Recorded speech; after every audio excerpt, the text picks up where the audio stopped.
Pasti saat Lak Lam Huyen melindungiku dari panah, kakiku keseleo. Tapi bagaimana dia bisa tahu? Ya, saat itu dia terkena panah dan antara hidup dan mati. Bagaimana bisa dia masih sempat memperhatikan aku yang keseleo? Ning Tiao Tiao menatap Lak Lam Huyen sambil mengajukan banyak pertanyaan dalam benaknya. Matanya terpaku pada Lak Lam Huyen. Lak Lam Huyen juga mendengar seluruh pikiran Ning Tiao Tiao. Tahu bahwa dia tidak bisa membiarkan gadis itu tahu saya selalu memperhatikannya. Oleh karena itu, Lak Lam Huyen mengatakan sebuah alasan agar Ning Tiao Tiao tenang. Barusan melihat kamu berjalan pincang. Pasti kakimu terluka. Setelah berkata demikian, Lak Lam Huyen memanggil Bafuk. Bafuk, ambilkan minyak bunga merah. Bafuk dengan cemas mengambil minyak bunga merah dan memberikannya kepada Kaisar.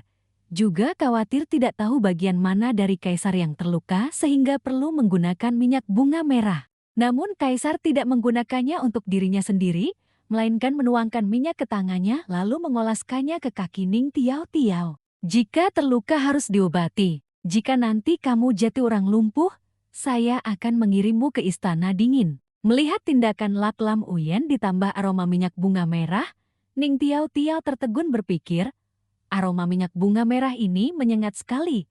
Bukankah dia suka kebersihan? Tapi dia malah mengoleskan obatnya sendiri untukku.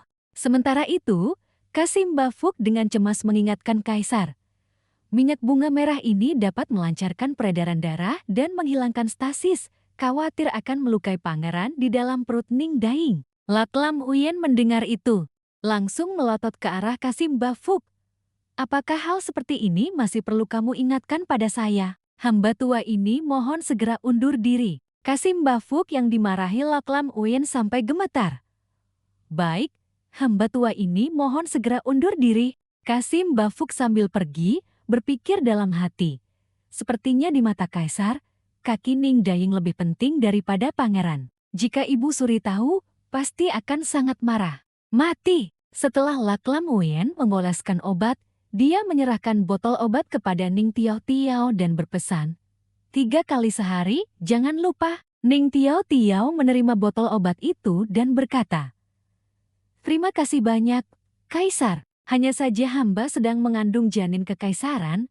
Minyak bunga merah ini digunakan 3 kali sehari. Jika terjadi keguguran bagaimana? Namun dalam hati Lak Lam Huyen sudah memiliki perhitungan, karena dia tahu Ning Tiao Tiao sama sekali tidak hamil. Lak Lam Huyen berpikir dalam hati, bodoh, memberikan minyak bunga merah padanya justru agar dia keguguran. Di dalam perutnya tidak ada anak, saat itu bagaimana dia harus menjelaskan kepada Ibu Suri? Lebih baik langsung menimpakan masalah ini pada saya. Ada saya di sini, tidak ada yang berani mempersulitmu. Tapi Lak Lam Huyen tidak bisa mengungkapkan pikirannya kepada Ning Tiao Tiao, terpaksa mencari-cari alasan.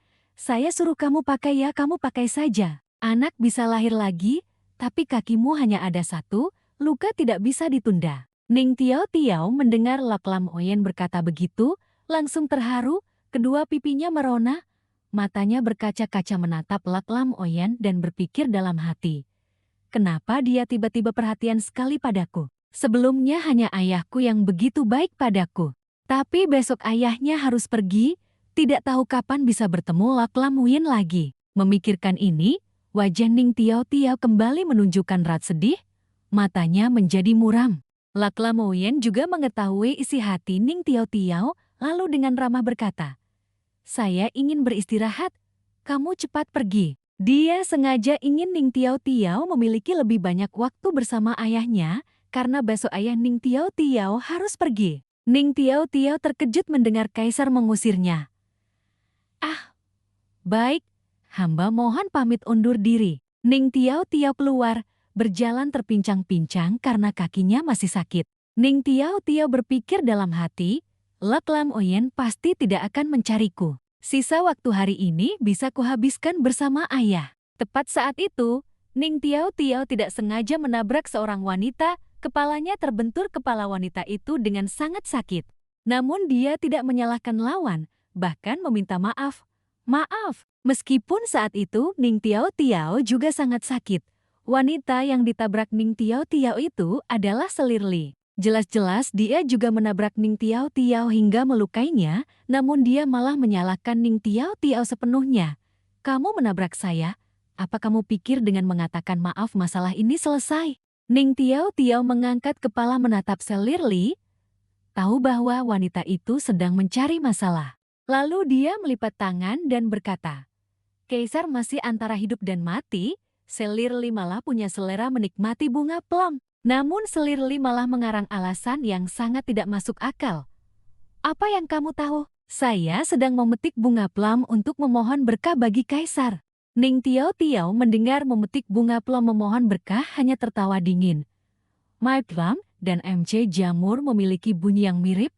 Jangan-jangan orang akan berpikir Anda sengaja menyindir, bermaksud mengutuk Kaisar. Selirli mendengar Ning Tiao Tiao berkata begitu, marah hingga tidak bisa menahan diri lagi. Wajahnya menjadi gelap, menatap Ning Tiao Tiao dengan tatapan tajam. Beraninya kamu bicara omong kosong. Kamu pikir karena sedang hamil, kamu bisa sembarangan menguliahi saya. Setelah berkata demikian, Selirli mengangkat tangan. Hari ini saya harus memberimu pelajaran tentang hierarki. Ning Tiao Tiao sudah tahu Selirli ingin menamparnya. Dia berpikir dalam hati. Takut apa? Bertarung? Aku ini tidak pernah kalah dari siapapun. Ning Tiao Tiao sudah siap secara mental untuk menghadapi Selirli. Plak, terdengar sebuah suara, seseorang terkena tamparan. Namun melihat ekspresi Ning Tiao Tiao, diketahui bahwa sesuatu di luar dugaan telah terjadi. Yang dipukul bukanlah Ning Tiao Tiao melainkan Selirli. Dia menampar dirinya sendiri, bahkan menyalahkan dirinya sendiri. Saya yang salah. Kaisar sakit parah begini, saya masih sempat-sempatnya menikmati bunga plum. Bahkan pelayannya pun terpana. Selirli terus menampar wajahnya sendiri. Plak, plak, terdengar nyaring, lalu berkata kepada pelayannya, saya pantas mati, benar-benar pantas mati. Pelayan Selirli sangat terkejut, wajahnya tegang. Yang mulia Selir, ada apa dengan Anda? Ning Tiao Tiao melihat adegan ini juga tertegun. Dia berdiri diam di tempat selama 5 detik, dalam hatinya bertanya-tanya, apa yang sedang terjadi? Kenapa dia menampar wajahnya sendiri? Kerasukan setan, ya. Namun Ning Tiao Tiao tidak tahu ada seseorang yang mengendalikan semua dari belakang. Ternyata ayah Ning Tiao Tiao telah mengubah alur cerita. Lalak muncul mengingatkan ayah Ning Tiao Tiao. Inang, Anda tidak boleh ikut campur dalam alur cerita buku lain. Namun bagaimana mungkin ayah Ning Tiao Tiao bisa diam saja melihat putrinya ditindas? Apakah kamu ingin aku berdiam diri melihat putriku diganggu? Ayah, tepat saat itu, Ning Tiao Tiao berlari ke sisi ayahnya. Ayah sedang apa di salju? Ning Daitri berbalik menatap putrinya, berpikir, lihatlah gadis ini, jangan-jangan karena pria dia melupakan ayahnya ini. Ning Tiao Tiao dengan cepat mencoba menyenangkan ayahnya. Mana mungkin begitu? Bukankah aku datang mencari ayah? Hari ini aku seharian di samping ayah. Latar beralih ke keesokan paginya. Saat itu, salju masih turun lebat, menutupi seluruh halaman dengan warna putih.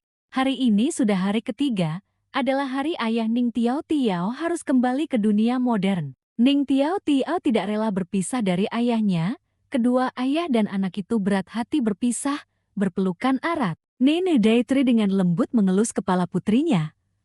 Baiklah, ayah harus pergi sekarang. Bertransmigrasi dari buku ke dunia modern akan menghilang dalam sekejap, tidak baik jika terlihat oleh orang di sini. Ning Tiao Tiao terisak-isak membenamkan wajahnya di dada ayahnya. Terisak bertanya, ayah masih akan kembali. Ayah Ning Tiao Tiao menghibur putrinya.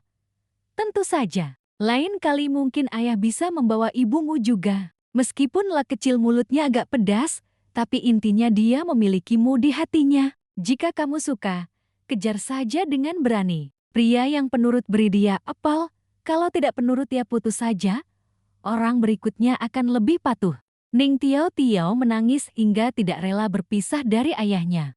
Mendengar ayahnya berkata begitu, Ning Tiao Tiao baru menyadari.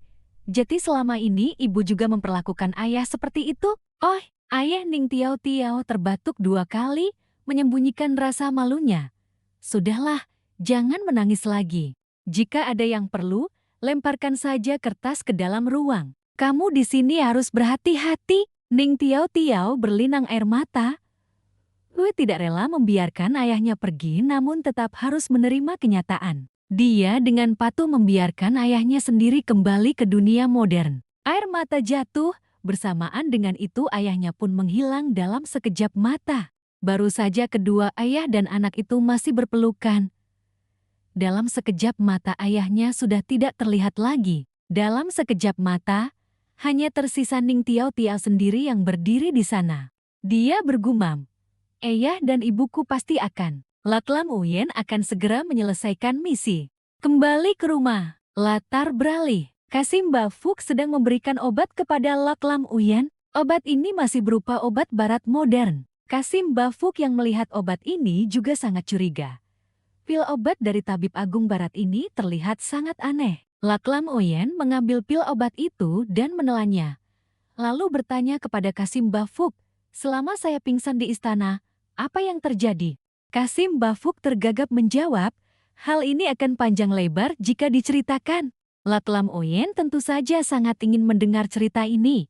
"Ada apa?" "Saya sedang mendengarkan." Maka Kasim Bafuk menceritakan secara detail semua hal yang terjadi selama Kaisar pingsan kepadanya. Latar beralih. Kabar bahwa Kaisar sudah sadar juga sampai ke telinga Ibu Suri dan para selir kekaisaran. Semua berkumpul di kamar tidur Kaisar untuk bertanya kabar. Ibu Suri yang duduk di samping berkata, "Melihat Kaisar tidak apa-apa, akhirnya semua bisa tidur nyenyak. Semoga Buddha memberkati." Permaisuri yang berdiri di samping juga berkata, "Beberapa hari ini Ibu Suri setiap hari membaca sutra memohon berkah bagi Kaisar. Melihat Kaisar tidak apa-apa, sungguh sangat baik." Wajah Lak Lam Uyen tidak terlihat terlalu senang, dia hanya mengangguk pelan.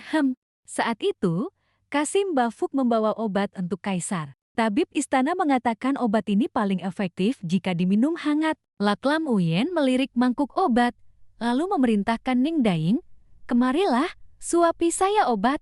Ning Tiao Tiao mendengar perkataan ini juga tertegun, matanya terbelalak. Ibu Suri dan Permaisuri menatap Ning Tiao Tiao dengan tatapan sangat tidak puas. Tetapi ini adalah titah Kaisar. Apa boleh buat? Di depan semua orang, Ning Tiao Tiao hanya bisa mematuhi perintah Lak Lam Uyen. Ning Tiao Tiao maju membawa mangkuk obat untuk menyuapi Kaisar. Ning Tiao Tiao sambil memegang mangkuk obat merasa takut. Berpikir dalam hati, "Sengaja menunjukku untuk menyuapi obatmu, maumu apa? Jangan-jangan kamu mau mencelakaiku?" Ning Tiao Tiao menyendok sesendok obat, berkata, "Kaisar, buka mulut." Namun Kaisar malah bersikap manja pada Ning Tiao Tiao. "Terlalu panas, tiupkan untuk saya." Ning Tiao Tiao semakin memerah saat mendengar perkataan Kaisar. Dalam hati berpikir, "Sejak kapan aku dan kamu jati sedekat ini? Kamu bermain-main begini di depan haremmu dan Ibu Suri? Bukankah itu sama saja mendorongku ke jurang bahaya?" Saat itu, para selir lain semua merasa iri dan terkejut melihat adegan manis Lak Lam Uyen dan Ning Tiao Tiao. Lak Lam Uyen melihat Ning Tiao Tiao tak kunjung meniupkan obatnya, dengan marah ia membentak Ning Tiao Tiao, "Cepat tiup, tiupkan untuk saya. Saya mau minum obat." Ning Tiao Tiao ketakutan, segera meniup mangkuk obat itu, dalam hati menghela napas dan berpikir, sudah, aku tiupkan untukmu. Puas." Ning Tiao Tiao meniup terlalu kencang. Obat itu pun memercik ke pakaian Lak Lam Uyen. Ia berpura-pura polos berkata, "Aduh, hamba tidak sengaja. Kaisar, mohon ampuni hamba. Hamba ini ceroboh. Tidak baik melayani Kaisar. Bagaimana kalau Permaisuri saja yang melayani Baginda minum obat?" Namun, Lak Lam Uyen bukannya marah atas tindakan Ning Tiao Tiao ini, melainkan beraksi sebaliknya. Ia menggenggam tangan Ning Tiao Tiao dengan perhatian bertanya, "Dasar bodoh, kamu tidak terluka bakar, kan?" Ning Tiao Tiao melihat tindakan aneh Lak Lam Uyen ini, dalam hati tiba-tiba menjadi panik, berpikir, "Kamu gila ya?" Ibu Suri melihat adegan ini juga tak bisa menahan diri lagi, ia berdeham 2 kali, berkata, "Selir Nina ceroboh, biar saya sendiri saja yang melayani Baginda." Namun, Lak Lam Uyen sama sekali mengabaikan tawaran Ibu Suri, hanya menjawab 2 kata, "Tidak perlu." Setelah itu, Ia mengambil mangkuk obat dari tangan Nin Ciu Tiu. Ia meminumnya hingga tandas dalam sekali teguh. Saat minum obat, ia pun tak lupa menggenggam pergelangan tangan Nin Ciu Tiu. Nin Ciu Tiu melihat ia memegang tangannya. Dengan curiga berpikir, "Kamu mau minum obat ya minum saja, kenapa harus menarik tanganku?" Setelah minum obat, Lak Lam Oyen kembali dengan wajah serius berkata kepada Nin Ciu Tiu, "Selir Nin, saya masih ada sedikit hal yang ingin saya perhitungkan denganmu." Ibu Suri mendengar Lak Lam Oyen berkata demikian, mengira ia ingin menghukum Nin Ciu Tiu, dengan bangga berkata, "Betul, betul sekali, harus diperhitungkan dengan jelas. Kalau bukan karenanya, Kaisar juga tidak akan terkena peluru." Para selir lain juga mulai menimpali. Selir Yin berkata, "Betul sekali, Selir Nin menyebabkan Kaisar terkena peluru dan juga secara sepihak mengeluarkan titah untuk mengurung Pangeran Xiang di penjara langit. Kalau orang Xiang berperang dengan kita bagaimana?" Selir Li juga menyambung, "Senjata api Xiang begitu kuat, kalau sampai berperang, kita pasti akan mengalami kerugian besar." Selir Shan pun menimpali, "Membahayakan negara dan rakyat seperti ini pasti telah menggunakan ilmu hitam." Namun, Lak Lam Uyen sama sekali tidak ingin mendengar perkataan mereka ini. Ia memejamkan mata dan berkata, "Yang ingin saya perhitungkan bukan masalah ini. Saya ingat, di samping Ibu Suri ada pelayan istana bernama Changru, benar?" Ibu Suri mendengar itu juga bertanya, "Kaisar ingin menemuinya. Mana orang? Cepat panggil dia kemari." Sesaat kemudian, Changru datang dan berlutut di hadapan Lak Lam Oyen. Hamba Changru memberi hormat kepada Kaisar. Lak Lam Oyen melihat Changru, menyuruhnya mengangkat tangan. Changru patuh, mengangkat kedua tangannya. Lak Lam Oyen menatap tajam Changru dengan nada suara tajam berkata, "Kedua tangan. Tangan seindah ini, saya rasa sebaiknya dipotong dan direndam dalam botol arak, disimpan selamanya. Mana orang? Bawa dia turun, potong kedua tangannya untuk saya." Changru mendengar Lak Lam Oyen mengucapkan perkataan ini, sangat ketakutan, segera berlutut memohon ampun. Ibu Suri di sisi lain sudah sampai pada batas kesabarannya, dengan marah ia berdiri, membentak keras. "Apa yang telah Changru lakukan sampai kamu harus menghukumnya sekejam itu?" Lak Lam Oyen juga berkata kepada Ibu Suri, "Changru telah memukul Selir Nin. Selir Nin sedang mengandung janin kekaisaran. Changru memukulnya sama saja dengan menampar muka saya. Dia tidak bisa mengendalikan tangannya, melayani Ibu Suri, saya juga tidak tenang." Ibu Suri mendengar Lak Lam Oyen sendiri mengucapkan perkataan ini, dalam hatinya api kemarahan berkobar-kobar, darah mendidih sampai ke otak. Tetapi ia tidak bisa berkata apa-apa lagi. Lak Lam Oyen segera memerintahkan untuk menyeret Changru keluar. Changru diseret keluar, mulutnya terus-menerus memohon ampun.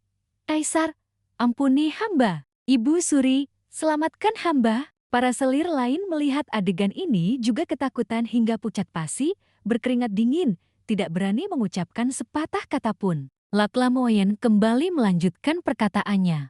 "Permaisuri, jika di harem terus-menerus beredar desas-desus palsu, saya khawatir kekacauan di dunia belum cukup. Menurut Permaisuri, bagaimana seharusnya menangani ini?" Permaisuri menjawab, "Hamba berpendapat sebaiknya dihukum berat untuk mencegah angin busuk ini." Ibu Suri yang berdiri di samping, di wajahnya sudah terlihat jelas kemarahan dan ketidakpuasan, menatap tajam Lak Lam Oyen. Lak Lam Oyen dengan nada tegas berkata, "Saya menahan peluru untuk Selir Nin adalah demi melindungi janin kekaisaran di perutnya, menjaga garis keturunan kekaisaran. Mengapa dikatakan telah terperdaya ilmu hitam? Lagi pula, saya yang memerintahkan Selir Nin untuk menyampaikan titah penahanan Pangeran Xiang. Kalian ingin meragukan keputusan saya?" Para selir lain mendengar itu ketakutan hingga wajah mereka pucat pasi, buru-buru berlutut, "Kaisar, mohon redakan amarah Baginda, hamba tahu salah." Namun Lak Lam Oyen juga tidak bisa begitu saja memaafkan ketiga orang ini. Ia memerintahkan, "Kalian bertiga memiliki niat buruk, hati yang tidak lurus, dihukum potong gaji setengah tahun, tampar mulut 80 kali sebagai peringatan." Hukuman seperti itu sungguh memuaskan. Melihat wajah ketiga selir itu, saat ini hanya ingin tertawa di depan mereka. Ibu Suri semakin marah, Perkataannya di sini sudah tidak berlaku lagi. Ibu Suri beralih mengomel. Bagus sekali, Kaisar. Demi selir Nin sampai bertindak sejauh ini, kalau begitu biar saya juga menampar diri sendiri, hukum saya juga. Mendengar Ibu Suri berkata demikian, Lak Lam Uyen tetap tenang menjawab. Ibu Suri terlalu berlebihan. Bagaimana saya bisa menghukum ibu? Hanya saja saya teringat Ibu Suri sendirian di Istana Xianshu.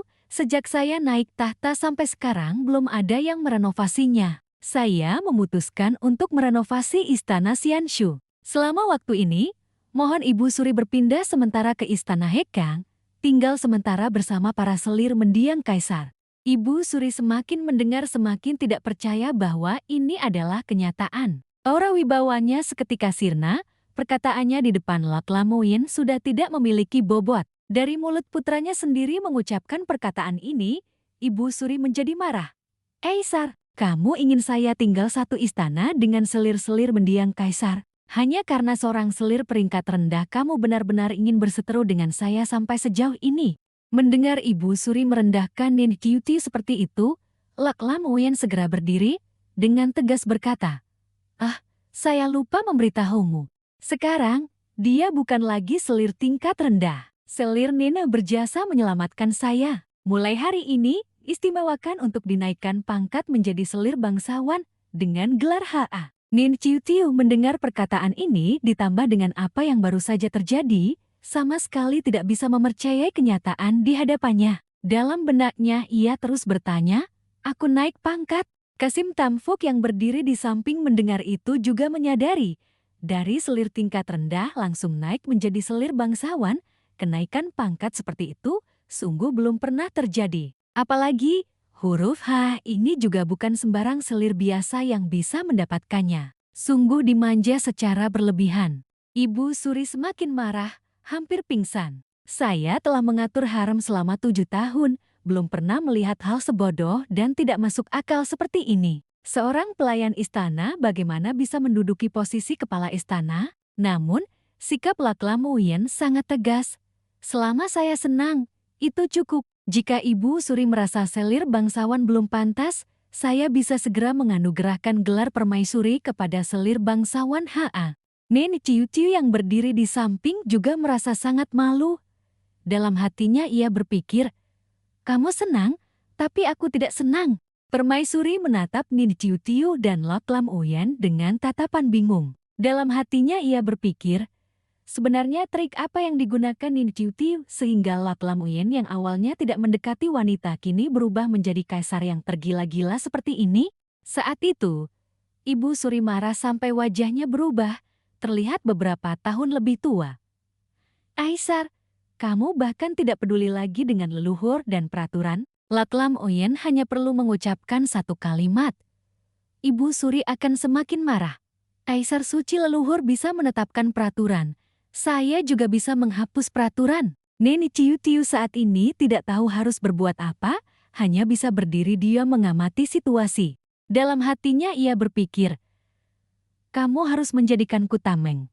Ya, aku hanya ingin hidup tenang saja. Kamu harus menciptakan masalah agar aku dan orang-orang ini saling bertarung. Ya, berpikir sampai di sini, Nin Qiutiu akhirnya membungkuk dan berkata, hamba berasal dari kalangan rendah. Sehari-hari pun tidak tahu diri, tidak pantas dengan jabatan ini. Mohon Kaisar menarik kembali perintah Baginda. Permaisuri mendengar perkataan Nin Qiutiu, meskipun Nin Qiutiu mengatakannya dengan sangat tulus. Tetapi ia mengira Nin Qiutiu hanya berpura-pura. Dalam hati diam-diam berpikir, berhenti pura-pura polos, tetapi di luar ia tetap berpura-pura berkata, apa yang selir bangsawan HA katakan? Bagaimana titah Kaisar bisa ditolak? Tapi siapa yang bisa mengerti perasaan Nin Qiutiu? Nin Qiutiu tidak berani menolak. Ia takut nonaku akan berubah pikiran. Nonaku masih selir tingkat rendah, sedangkan dirinya menjadi selir bangsawan. Bagaimana jika dia iri dan berbalik melawannya? Kaisar mendengar pikiran Nin Qiutiu. Dalam hatinya sangat curiga. Mengapa dia begitu peduli pada kutukam? Berpikir demikian, Lak Lam Uyen berdiri, menghadap ke arah selir tingkat rendahku dan berkata, selama selir bangsawan HA hamil, selir tingkat rendahku banyak merawatnya. Dan di harem selalu saja ada gosip, selir tingkat rendahku tidak pernah terlibat, selalu hormat, pantas, anggun, dan sopan. Pada hari yang sama, anugerahkan gelar selir tingkat rendahku menjadi selir kehormatan.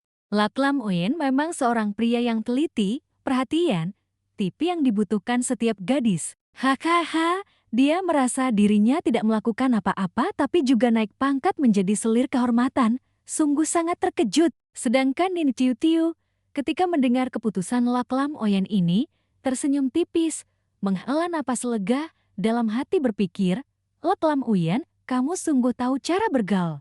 Kaisar mendengar pikiran Nin Tiu Tiu.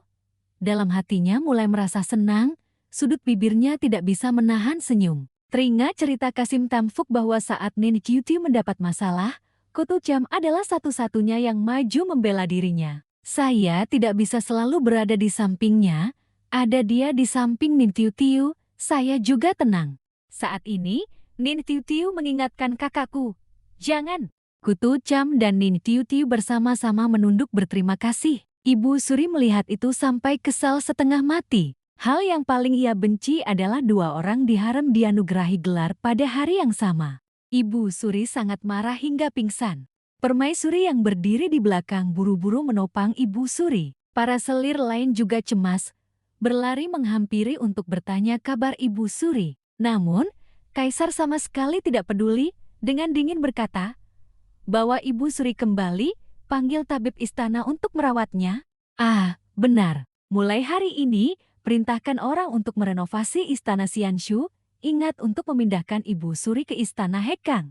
Permaisuri memapah Ibu Suri kembali ke istana, dalam hati diam-diam berpikir, tidak disangka, Kaisar benar-benar membiarkan Ibu Suri tinggal di istana Hekang bersama para selir mendiang Kaisar lainnya. Saat ini, orang yang paling gembira adalah Nin Tiu Tiu dan Kutu Cham. Tidak melakukan apa-apa tapi juga naik pangkat. Melihat Kutu Cham juga naik pangkat, Nin Tiu Tiu berseri-seri gembira, merangkul tangan Kutu Cham dan berkata kepada Lam Uyen, Kaisar baru saja sembuh dari sakit parah, pasti banyak pekerjaan yang harus diurus. Hamba mohon undur diri dulu.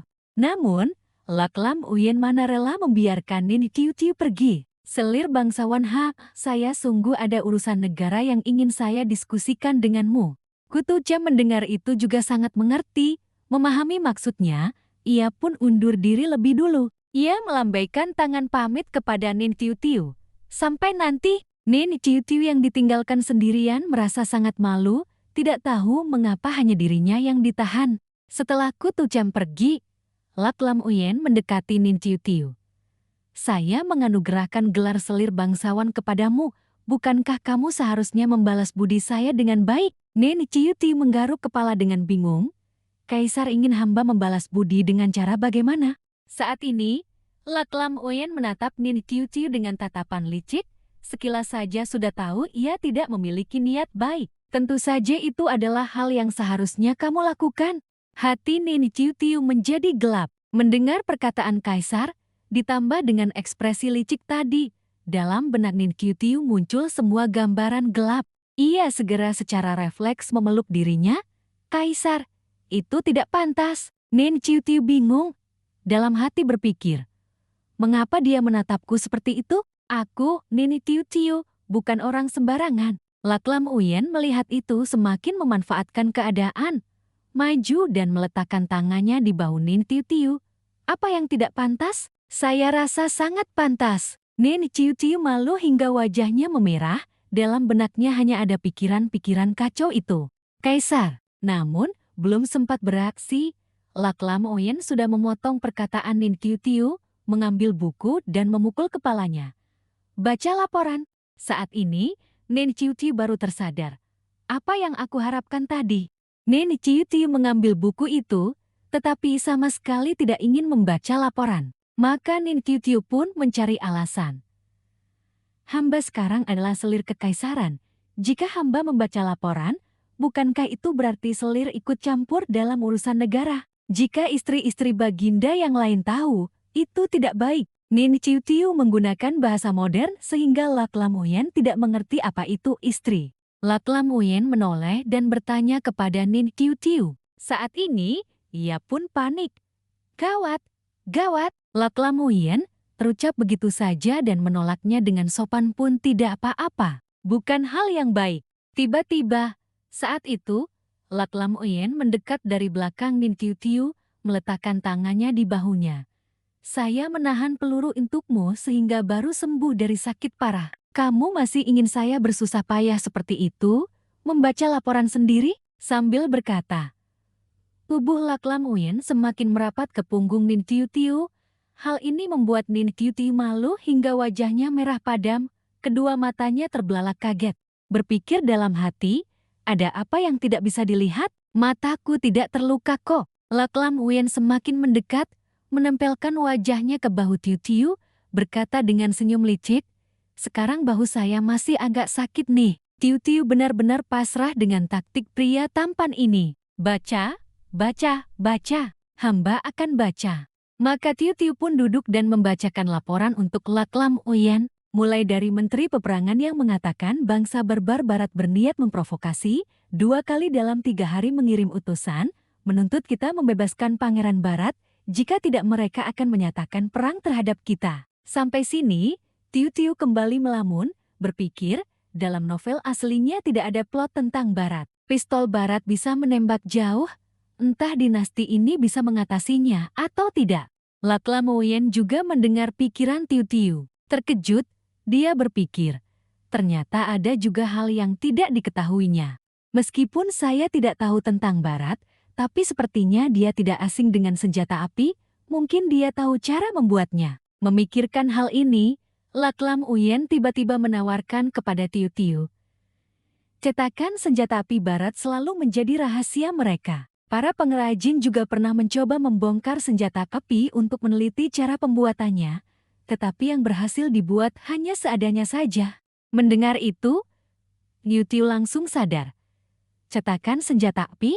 Ibuku adalah sosok penting di dunia sains, bukankah ini semudah membalik telapak tangan?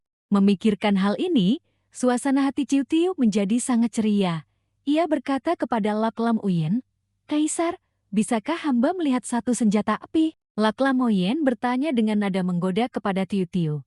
Kamu ingin senjata api? Mau untuk apa? Menembak burung? Apa yang sedang dikatakan ini? Tiu Tiu hanya bisa batu kecil, menjawab dengan lembut. Hamba ingin mencoba melihat apakah bisa membongkarnya untuk meneliti cetakannya atau tidak. Mendengar itu, Lam Uyen sangat puas. Dalam hatinya, dia sengaja berkata demikian, karena memang ingin Tiu Tiu membantu. Saya tahu dia pasti punya cara. Meskipun sangat senang dan bersemangat, Lam Uyen tetap berpura-pura tidak tahu apa-apa. Jika ada jalan, silakan saja. Kamu ingin mencoba?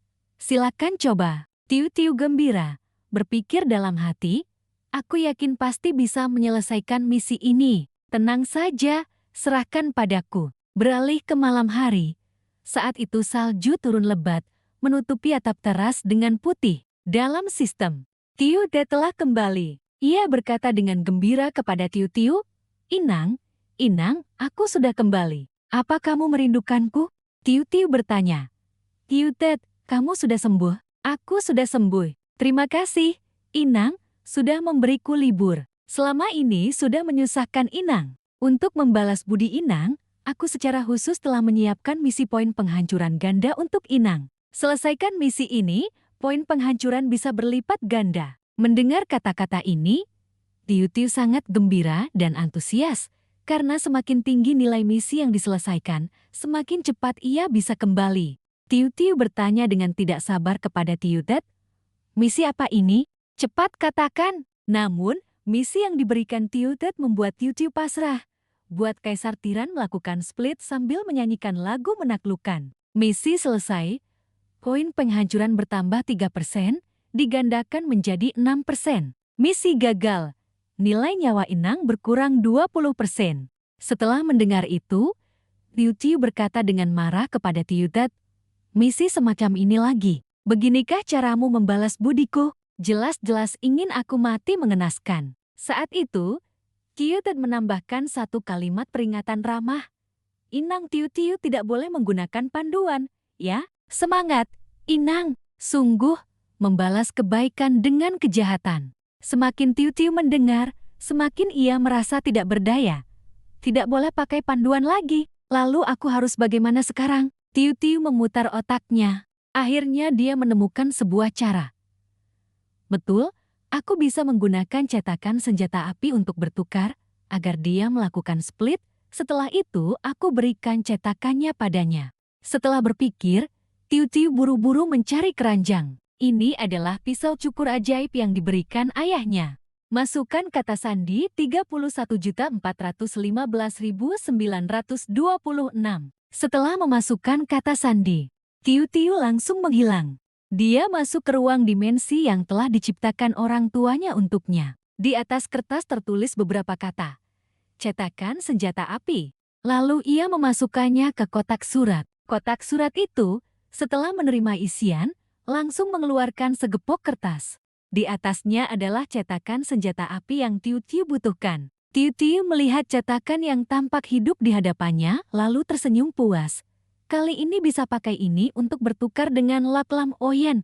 Maka Tiu-Tiu pun membawa segepok kertas itu mencari Kaisar, dengan riang tersenyum berkata, "Kaisar, hamba sudah membongkar senjata api dan menggambar cetakannya. Bisa jadi, kita bahkan bisa membuat senjata yang lebih hebat dari senjata api barat." Mendengar itu, Laklam Oyen juga terkejut. Kenapa bisa secepat ini? Namun, bagaimana Tiu-Tiu bisa begitu saja memberikan cetakan ini kepada Laklam Oyen? Dia harus mengajukan syarat. Kaisar tidak bisa mengambilnya begitu saja. Ini adalah hasil jerih payah hamba. Kaisar harus menyetujui satu permintaan hamba. Laklam Oyen tentu sangat ingin memiliki cetakan ini, lalu menyetujui semua tawaran Tiu-Tiu.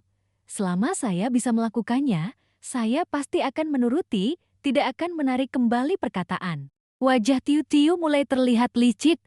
Sebenarnya tidak ada apa-apa. Hamba hanya ingin melihat Kaisar melakukan split sekali. Setelah mendengar usulan Tiu-Tiu, Laklam Oyen dengan marah berdiri tegak, wajahnya merah padam menghampiri Tiu-Tiu, mengangkat tangan ke kepala Tiu-Tiu dan menjentiknya. "Kamu sakit ya? Melihat diri saya sendiri? Kamu masih mau melihat saya melakukan split?" Tiu-Tiu berteriak kesakitan. "Kaisar, Anda sudah menyetujui hamba. Anda tidak boleh menarik kembali perkataan." Namun Laklam Oyen sangat menjaga harga diri. Bagaimana mungkin ia menyetujui usulan ini? Ia melipat tangan dan memalingkan muka. "Saya tidak akan melakukan split." Tiu-Tiu terus memohon. Tiu-Tiu berlari mendekat, memegang tangan dan kakinya. "Kaisar, lakukan split sekali saja. Jika Kaisar tidak setuju, hamba hanya bisa membakar cetakan ini."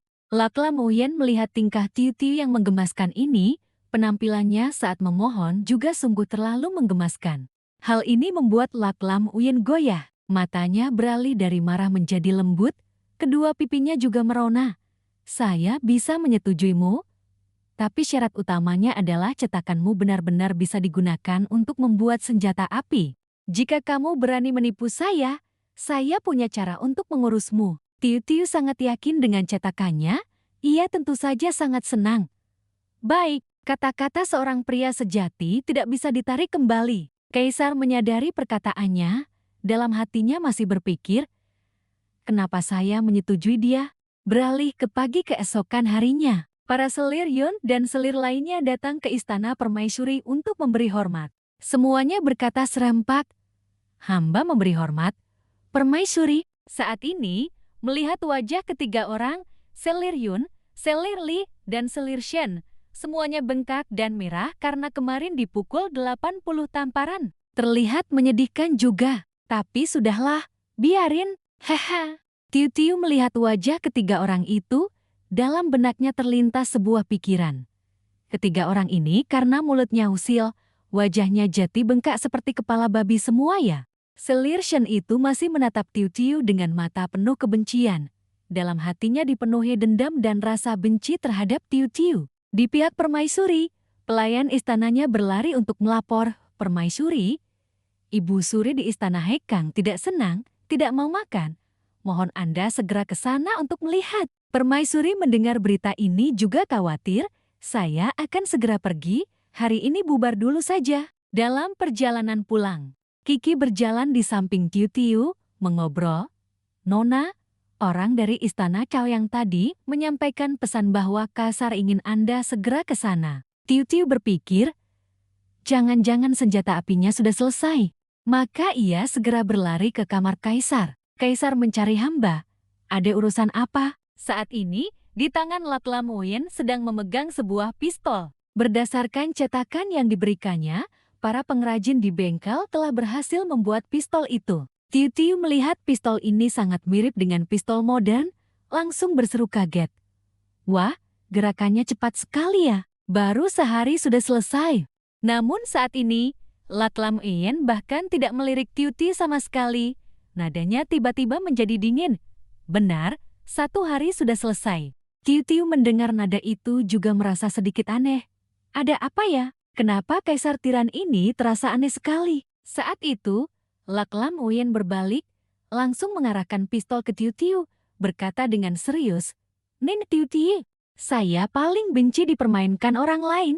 Tiu Tiu melihat Kaisar mengarahkan pistol ke arahnya seperti itu, khawatir akan nyawanya. Wajahnya mulai memerah padam dan ia memanggil nama Kaisar dengan keras. Lak Lam Uyen, tidak. Lak Lam Uyen tanpa ragu menarik pelatuk. Tiu Tiu menjerit, namun saat itu yang keluar dari pistol bukanlah peluru melainkan air. Air menyemprot membasahi seluruh wajah Tiu Tiu. Saat itu Tiu Tiu baru menyadari bahwa ini adalah pistol air. Lak Lam Uyen dengan sangat marah menanyai Tiu Tiu. Nin Tiu Tiu, kamu menganggap saya orang bodoh? Melihat cetakan senjata api yang diberikannya kepada Lak Lam Uyen ternyata dibuat menjadi pistol air. Tiu Tiu dengan canggung mengangkat tangan menyangkal. Maaf, salah.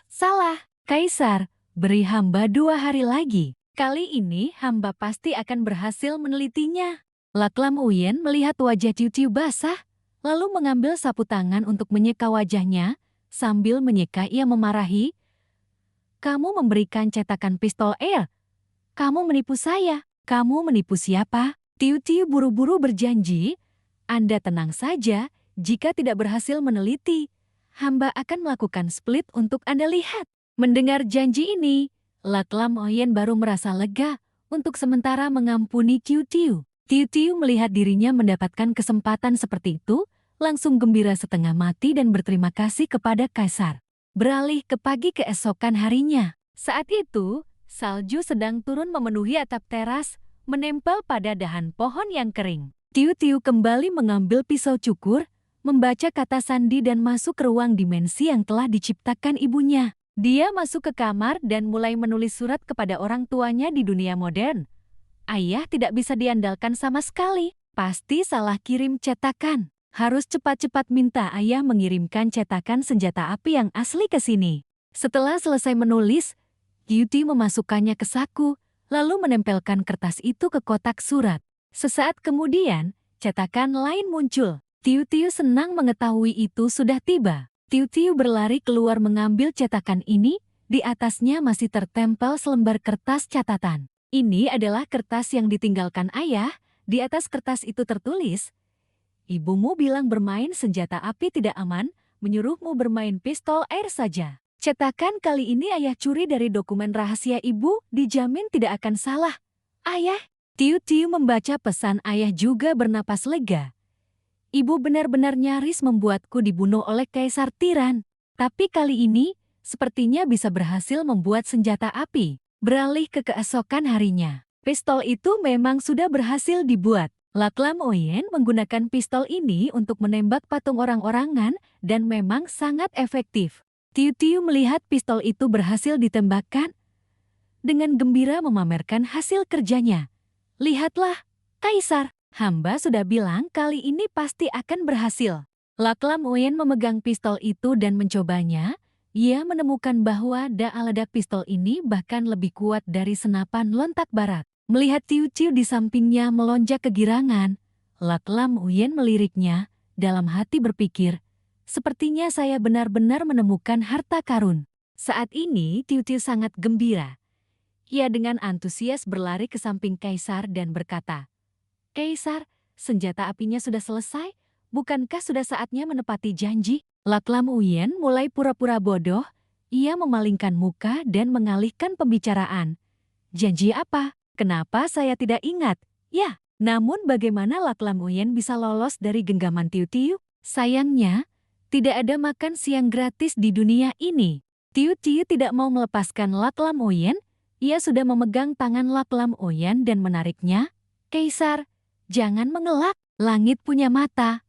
Anda harus punya sedikit harga diri. Saat ini, bagaimana Lak Lam Uyen bisa rela melakukan split? Ia terus-menerus menolak. Cepat lepaskan tangan saya. Apa-apaan ini? Tiu Tiu masih memeluk erat lengan Lak Lam Uyen. Anda jangan harap bisa lari. Mati pun hamba tidak akan melepaskan tangan. Ini adalah misi yang harus diselesaikan Tiu Tiu. Bagaimana mungkin ia bisa dengan mudah melewatkan kesempatan ini? Lak Lam Uyen menghadapi sikap keras kepala Tiu Tiu. Wajahnya langsung memerah tetapi hanya bisa menuruti Tiu Tiu. Baiklah, baiklah, saya melakukan split saja, kan? Meskipun mulutnya setuju, dalam hati Lak Lam Uyen masih sangat ragu. Mengapa saya harus membayar harga dengan hal ini? Harus seperti ini? Beralih adegan ke kamar Lak Lam Uyen. Saat ini, dia sedang mencoba melakukan split untuk Tiu Tiu. Tiu Tiu berdiri di samping bersorak. Semangat, Kaisar! Berusaha sedikit lagi. Hampir berhasil. Lak Lam Uyen melakukan split dengan sangat sulit. Wajahnya membiru, tubuhnya gemetar. Saat inilah Lak Lam Uyen baru merasakan betapa sulitnya melakukan split. Dia bergumam dalam hati. Kenapa split sesulit ini, sih? Tiu Tiu melihat Lak Lam Uyen terlalu lambat dan kesulitan. Sudah berusaha keras tapi tetap tidak bisa melakukan split sepenuhnya. Dia terpaksa turun tangan membantu. Tiu Tiu mendekat, meletakkan kedua tangan di bahu Lak Lam Uyen, menekannya dengan kuat ke bawah. Kaisar, tulangmu terlalu kaku, biar hamba bantu. Lak Lam Uyen yang ditekan Tiu Tiu dengan kuat seperti itu. Kedua kakinya terasa sakit seperti mau terpisah, sendi-sendi tulangnya pun seperti mau patah menjadi dua. Saat ini, Lak Lam Uyen telah berhasil melakukan split sepenuhnya hingga kedua kaki menyentuh lantai, mengeluarkan suara robekan. Tiu Tiu melihat adegan ini dengan gembira bertepuk tangan dan bersorak. Ah, Kaisar hebat sekali. Gerakannya sangat sempurna. Lak Lam Uyen saat ini baru tersadar. Suara robekan tadi, jangan-jangan celana saya robek. Memikirkan ini, Lak Lam Uyen langsung tidak berani berdiri, takut kehilangan muka di depan Tiu Tiu. Kalau celana saya benar-benar robek, bagaimana? Benar-benar sangat memalukan. Oleh karena itu, Lak Lam Uyen tidak berdiri, hanya berkata kepada Tiu Tiu, saya sudah melakukan split. Kamu bisa pergi sekarang. Namun saat ini, Tiu Tiu justru tidak mau pergi. Dia malah mengajukan sebuah permintaan. Kaisar, hamba masih punya satu permohonan. Hamba ingin mendengar Kaisar bernyanyi. Mendengar permintaan ini, suasana hati Lak Lam Uyen semakin memburuk. Dia menatap Tiu Tiu dengan tatapan menusuk. Wajahnya memerah karena marah berkata, Nin Tiu Tiu, kamu jangan kurang ajar. Namun Tiu Tiu justru menggunakan bujukan dan pesona wanita kepada Lak Lam Uyen. Dia mendekat, memijat bahunya, nyanyi satu lagu saja. Kok, hamba menyanyi, Anda meniru. Setelah selesai hamba akan langsung pergi. Menghadapi sikap Tiu Tiu yang manja sekaligus keras kepala, Lak Lam Uyen berpikir, sepertinya kalau saya tidak bernyanyi, dia akan tetap di sini dan tidak mau pergi. Saya tidak mau dia tahu kalau celana saya sudah robek. Oleh karena itu, Lak Lam Uyen hanya bisa terpaksa setuju dengan saran Tiu Tiu. Kalau begitu, kamu bernyanyilah. Saat ini, Tiu Tiu hendak membuka mulut untuk bernyanyi. Tiba-tiba Kasim Tamfuk masuk bersama permaisuri. Kasim Tamfuk membuka pintu dan berkata, Kaisar, permaisuri berkata. Belum sempat menyelesaikan kalimatnya, di depan mata Tamfuk dan permaisuri sudah muncul pemandangan Lak Lam Uyen sedang melakukan split sambil bernyanyi mengikuti Tiu Tiu lagu Tin Piai Che. Pemandangan ini membuat Tamfuk dan permaisuri benar-benar terdiam, sungguh tidak berani mempercayai apa yang sedang terjadi di depan mata. Mata permaisuri terbelalak, sedangkan Lak Lam Uyen dan Tiu Tiu sangat malu, tidak tahu harus menjelaskan situasi ini seperti apa. Lak Lam Uyen yang terlihat orang lain sedang menunjukkan split untuk Tiu Tiu, merasa sangat malu dan kehilangan muka. Dia seperti koki yang mengamuk, berteriak keras ke arah pintu istana Chaoyang. Apa pintu ini hanya pajangan? Kasim Tamfuk ketakutan segera lari keluar. Mohon ampun, Kaisar. Permaisuri juga pergi dengan marah. Saat ini, tangannya sudah gemetar hebat, saling mengepal erat, menggeretakkan gigi. Mungkin saat ini, kemarahan dan kekesalan meliputi permaisuri, membuatnya semakin membenci Tiu-Tiu. Tamfuk mengikuti di belakang, menjelaskan kepada permaisuri. Semua ini karena hamba yang ceroboh telah membawa Anda masuk ke istana, menyebabkan Anda harus menanggung kesalahan. Tamfuk berpikir dalam hati bahwa dia sendiri tidak menyangka Kaisar punya begitu banyak hiburan baru yang aneh.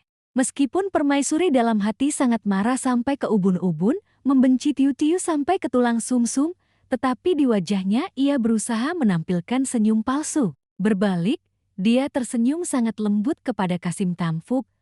Kamu tidak perlu menyalahkan diri sendiri. Ini juga karena saya tidak berpikir dengan matang, telah mengganggu Kaisar dan selir terhormat Han. Saya harus pergi ke istana Hekang untuk merawat Ibu Suri. Permaisuri pun pergi. Tamfuk menatap punggungnya, ditambah dengan sikap welas asih dan lembut permaisuri barusan, dia tidak bisa tidak berpikir, permaisuri benar-benar pengertian. Tapi bagaimana mungkin Tamfuk bisa melihat ambisi jahat yang tersembunyi di balik penampilan lembut dan palsu permaisuri? Di kamar Laklamoyen, Tiu-Tiu setelah mengalami situasi tadi, menutup mulut dengan tangan, terdiam dan berpikir, astaga, penampilan memalukan seperti itu dilihat orang lain. Kalau itu aku pasti aku sudah mati karena malu. Tiu-Tiu menoleh melihat Laklamoyen, dalam hati sangat ragu. Mengapa dia masih belum berdiri? Kena kram, ya. Maka Tiu-Tiu buru-buru bertanya, Kaisar, di lantai dingin, Anda sudah melakukan split cukup lama. Bagaimana kalau hamba membantu Anda berdiri? Namun Laklamoyen mana berani berdiri, karena celananya sudah robek. Dia berteriak keras kepada Tiu-Tiu. Pergi dari sini untuk saya. Tiu-Tiu yang diusir seperti itu, dalam hati juga sedikit terluka. HMP, niat baik dibalas dengan kejahatan. Pulang tidur saja biar selesai. Setelah kembali, Tiu-Tiu masuk ke sistem. Dengan gembira berkata kepada Tiu-Tet, Tiu-Tet, aku sudah menyelesaikan misinya. Apa dapat hadiah double? Saat ini, Tiu-Tet juga dengan gembira mengumumkan sebuah berita kepada Tiu-Tiu. Misi selesai. Nilai kerusakan alur cerita naik 6%. Saat ini, nilai kerusakan alur cerita sudah mencapai 26%. Nilai kerusakan alur cerita melebihi 1/4, sistem membuka fungsi ambil alih tubuh. Tiu-Tiu mendengar kata ambil alih tubuh yang baru ini, bertanya dengan penasaran kepada Tiu-Tet, apakah ambil alih tubuh bisa berubah menjadi tubuh siapa saja? Tiu-Tet mengungkapkan bahwa, kecuali protagonis pria dan wanita, yang lain semua bisa. Setiap inang memiliki kesempatan ambil alih tubuh 1 kali, berubah menjadi karakter lain dalam 1 hari. Tiu-Tiu mendengar cara bermain baru ini, merasa sangat tertarik. Dia mencoba menekan saklar, lalu muncul daftar karakter dalam cerita. Tiu-Tiu, setelah ambil alih tubuh karakter dalam cerita, jiwa asli orang yang tubuhnya diambil alih akan sementara disegel. Tiu-Tiu melihat daftar ini dengan sangat bersemangat, di dalamnya mencakup semua orang mulai dari dia memanfaatkan. Karena sekali ditekan, maka akan. Belum sempat menyelesaikan kalimat, Tiu-Tet sudah melihat Tiu-Tiu menghilang, hanya tersisa sedikit jejak. Ketika Tiu-Tiu menekan tombol itu, dia telah berubah menjadi seekor kucing Persia sungguhan. Kucing ini memiliki bulu putih bersih, terlihat sangat menggemaskan. Perkenalkan, saya Nin Tiu-Tiu, seekor kucing Persia yang saat ini sedang berdiri di atap rumah. Tiu-Tiu bingung, bertanya kepada Tiu-Tet, kenapa aku malah berdiri di atap rumah saat ini? Tiu-Tiu sangat curiga kenapa dirinya berubah menjadi kucing. Sudah bertanya pada Tiu-Tet berkali-kali, tapi Tiu-Tiu tetap tidak mendapatkan jawaban. Dia berpikir dalam hati, lebih baik mengingat apa yang aku lakukan sebelum berubah menjadi kucing. Maka dia ingat barusan dia menekan tombol kucing Persia. Tiu-Tiu menoleh dan menanyai Tiu-Tet, sebelum ambil alih tubuh, kamu tidak bisa menambahkan tombol konfirmasi, ya? Sistemmu kenapa begitu ceroboh? Tiu-Tet menjelaskan, bukankah itu karena Inang belum mendengarkan saya selesai bicara tapi sudah menekannya? Tiu-Tiu yang berubah menjadi kucing Persia sama sekali tidak senang. Aku juga tidak sengaja. cepat ubah aku kembali jati manusia. Tapi saat ini, Ciudet berkata kepada Tiu-Tiu, sekali sudah ambil alih tubuh, hanya bisa kembali secara otomatis setelah berada di tubuh itu selama 24 jam penuh. Inang silakan menikmati kehidupan sebagai kucing. Selesai bicara, Ciudet menghilang. Hanya tersisa Tiu-Tiu sendirian sebagai kucing yang berdiri sebatang kara di atap rumah. Saat ini, udara dingin menyerbu membuat kucing Persia itu gemetar hebat. Tiu-Tiu merasa sangat dingin, tidak ada selimut hangat dan kasur empuk, malah harus gemetar kedinginan di atap rumah. Dia berpikir dalam hati, dingin sekali, atap rumah setinggi ini, aku sendiri tidak berani melompat turun. Jangan-jangan aku harus kedinginan di sini selamanya. Tiu-Tiu melihat ke sekeliling, Tiu-Tiu melihat atap di seberang tidak ada salju. Maka Tiu-Tiu lari ke atap itu. Tempat itu tidak hanya tidak ada salju, tapi juga sangat hangat. Di bawahnya sepertinya sedang berasap. Tiu-Tiu mengerahkan seluruh kekuatannya, menggunakan cakar menggaruk kuat ubin di atap rumah. Dia ingin menggaruk agar celahnya sedikit lebih besar agar uap panas lebih banyak keluar. Namun ketika Tiu-Tiu menggaruk, melihat ke dalam sebuah lubang di atap. Pemandangan yang dilihatnya dari dalam lubang itu adalah Lak Lam Wen sedang mandi. Hal ini membuat Tiu-Tiu memerah, langsung terdiam. Ternyata aku sedang di istana Chaoyang dan melihat Lak Lam Wen mandi. Tiu-Tiu diam-diam mengintip lagi ke kamar mandi Lak Lam Wen. Saat ini, wajah Tiu-Tiu merah seperti tomat. Namun Tiu-Tiu harus menahan diri. Tidak boleh, tidak boleh. Aku ini anak perempuan, bagaimana bisa mengintip pria mandi? Sudahlah, aku palingkan wajah saja. Tapi ketika Tiu-Tiu berbalik, kakinya terperosok ke dalam lubang, langsung jatuh. Jatuh ke bak mandi Lak Lam Wen. Biur-biur. Lak Lam Wen melihat ada sesuatu jatuh ke bak mandinya, berteriak marah. Siapa itu? Namun saat ini, Lak Lam Wen meraba-raba dalam air dengan tangan, menemukan bahwa itu hanyalah seekor kucing. Mengganggu saya? Lak Lam Wen menatap kucing ini dengan tatapan bingung. Seekor kucing, berani-beraninya mengganggu saya mandi. Setelah itu, Lak Lam Wen menoleh memanggil Kasim Tamfuk. Tiu-Tiu mendengar Lak Lam Wen memanggil Kasim Tamfuk seperti itu, berpikir dalam hati. Jangan-jangan dia memanggil Tamfuk untuk melempar saya keluar. Masih 12 jam lagi baru bisa berubah kembali. Di luar salju sedang turun lebat, aku sendiri akan membeku menjadi es krim. Meong-meong, aku semenggemaskan ini. Anjing kaisar, cepat peliharalah aku. Namun, semua pikiran kucing kecil Tiu-Tiu ini terdengar oleh Lak Lam Wen. Dia terkejut mendekatkan mata ke kucing itu untuk mengamati dengan saksama. Dia terkejut menyadari, kucing ini jangan-jangan adalah jelmaan wanita gila itu. Tiu-Tiu masih belum tahu apa yang sedang terjadi, karena dia tidak tahu Lak Lam Wen bisa mendengar pikirannya. Melihat wajah Lak Lam Wen mendekat seperti itu, Tiu-Tiu ragu, entah kenapa dia tiba-tiba mendekat seperti ini. Lak Lam Wen sudah jelas bahwa kucing ini adalah jelmaan Tiu-Tiu. Jadi dia juga tidak tega melempar Tiu-Tiu keluar. Maka Lak Lam Wen dengan lembut meletakkan kucing Tiu-Tiu di atas bantal. Kedua tangan bersedekap di dada, mengamati kucing ini, dia berpikir dalam hati, melihat sebagai manusia tidak nyaman, Jeti berubah menjadi kucing untuk mengintip saya mandi. Kalau begitu, saya akan bermain-main sedikit denganmu. Maka Lak Lam Wen pura-pura melepaskan handuk di depan kucing Tiu-Tiu. Tiu-Tiu melihat adegan ini, kedua matanya terbelalak, langsung mengaum meong-meong berpikir dengan panik, apakah ini sesuatu yang bisa dilihat oleh kucing kecil sepertiku? Lak Lam Wen sangat puas, melihat ekspresi Tiu-Tiu langsung tahu, dia mengangkat mata melihat reaksinya. Setelah itu, dia benar-benar melepaskan handuk, langsung menutupi kucing Tiu-Tiu dengan handuk. Kucing kecil Tiu-Tiu sepenuhnya tertutup handuk, dia meronta-ronta ingin lepas. Dalam hati tidak henti-hentinya memaki, menyebalkan, menutupiku dengan handuk, meong-meong. Lak Lam Wen berdiri di luar dengan sangat puas. Mau melihat tubuh saya? Tidak bisa. Beberapa saat kemudian, Lak Lam Wen selesai berpakaian, berjalan mendekat mengangkat kucing kecil Tiu-Tiu, menggunakan handuk untuk mengeringkan kucing, membersihkan Tiu-Tiu. Namun kekuatan Lak Lam Wen sepertinya agak kuat, membuat seluruh tubuh Tiu-Tiu sakit. Hampir saja rontok semua bulunya. Lak Lam Uyen sambil mengeringkan, sambil menasihati kucing kecil itu. Duduk diamlah, kamu terus bergerak seperti ini bagaimana bisa dibersihkan? Dalam hati Lak Lam Uyen lagi berpikir, kamu setiap hari memikirkan cara mencabut rambut saya. Kenapa tidak memikirkan apakah saya akan botak atau tidak? Setelah Lak Lam Uyen selesai membersihkan Tiu Tiu, tubuhnya sekarang lembut dan berkilau.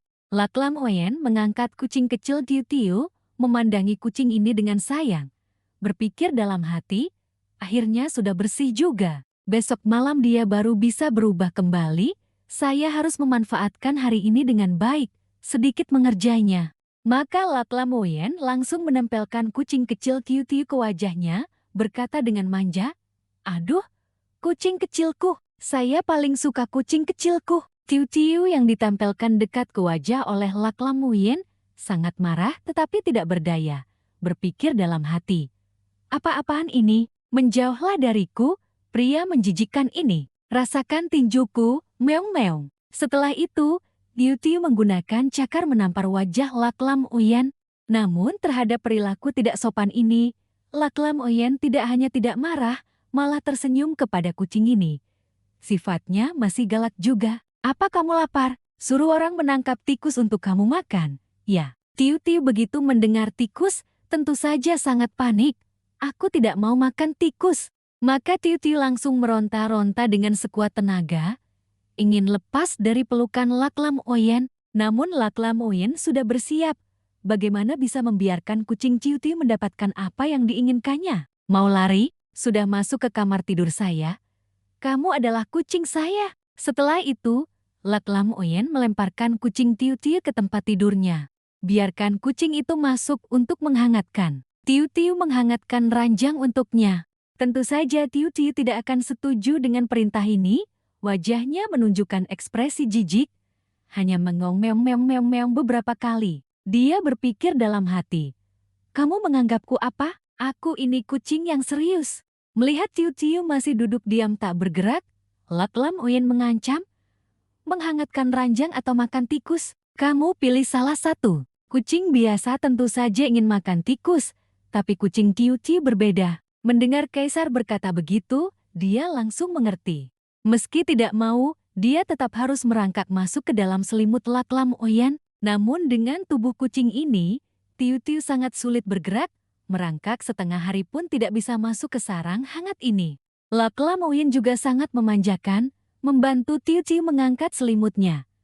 Bodoh sekali, merangkak masuk sarang saja tidak tahu. Tiu Tiu mendengar Lak Lam Uyen mengatakan dirinya bodoh, berpikir dalam hati.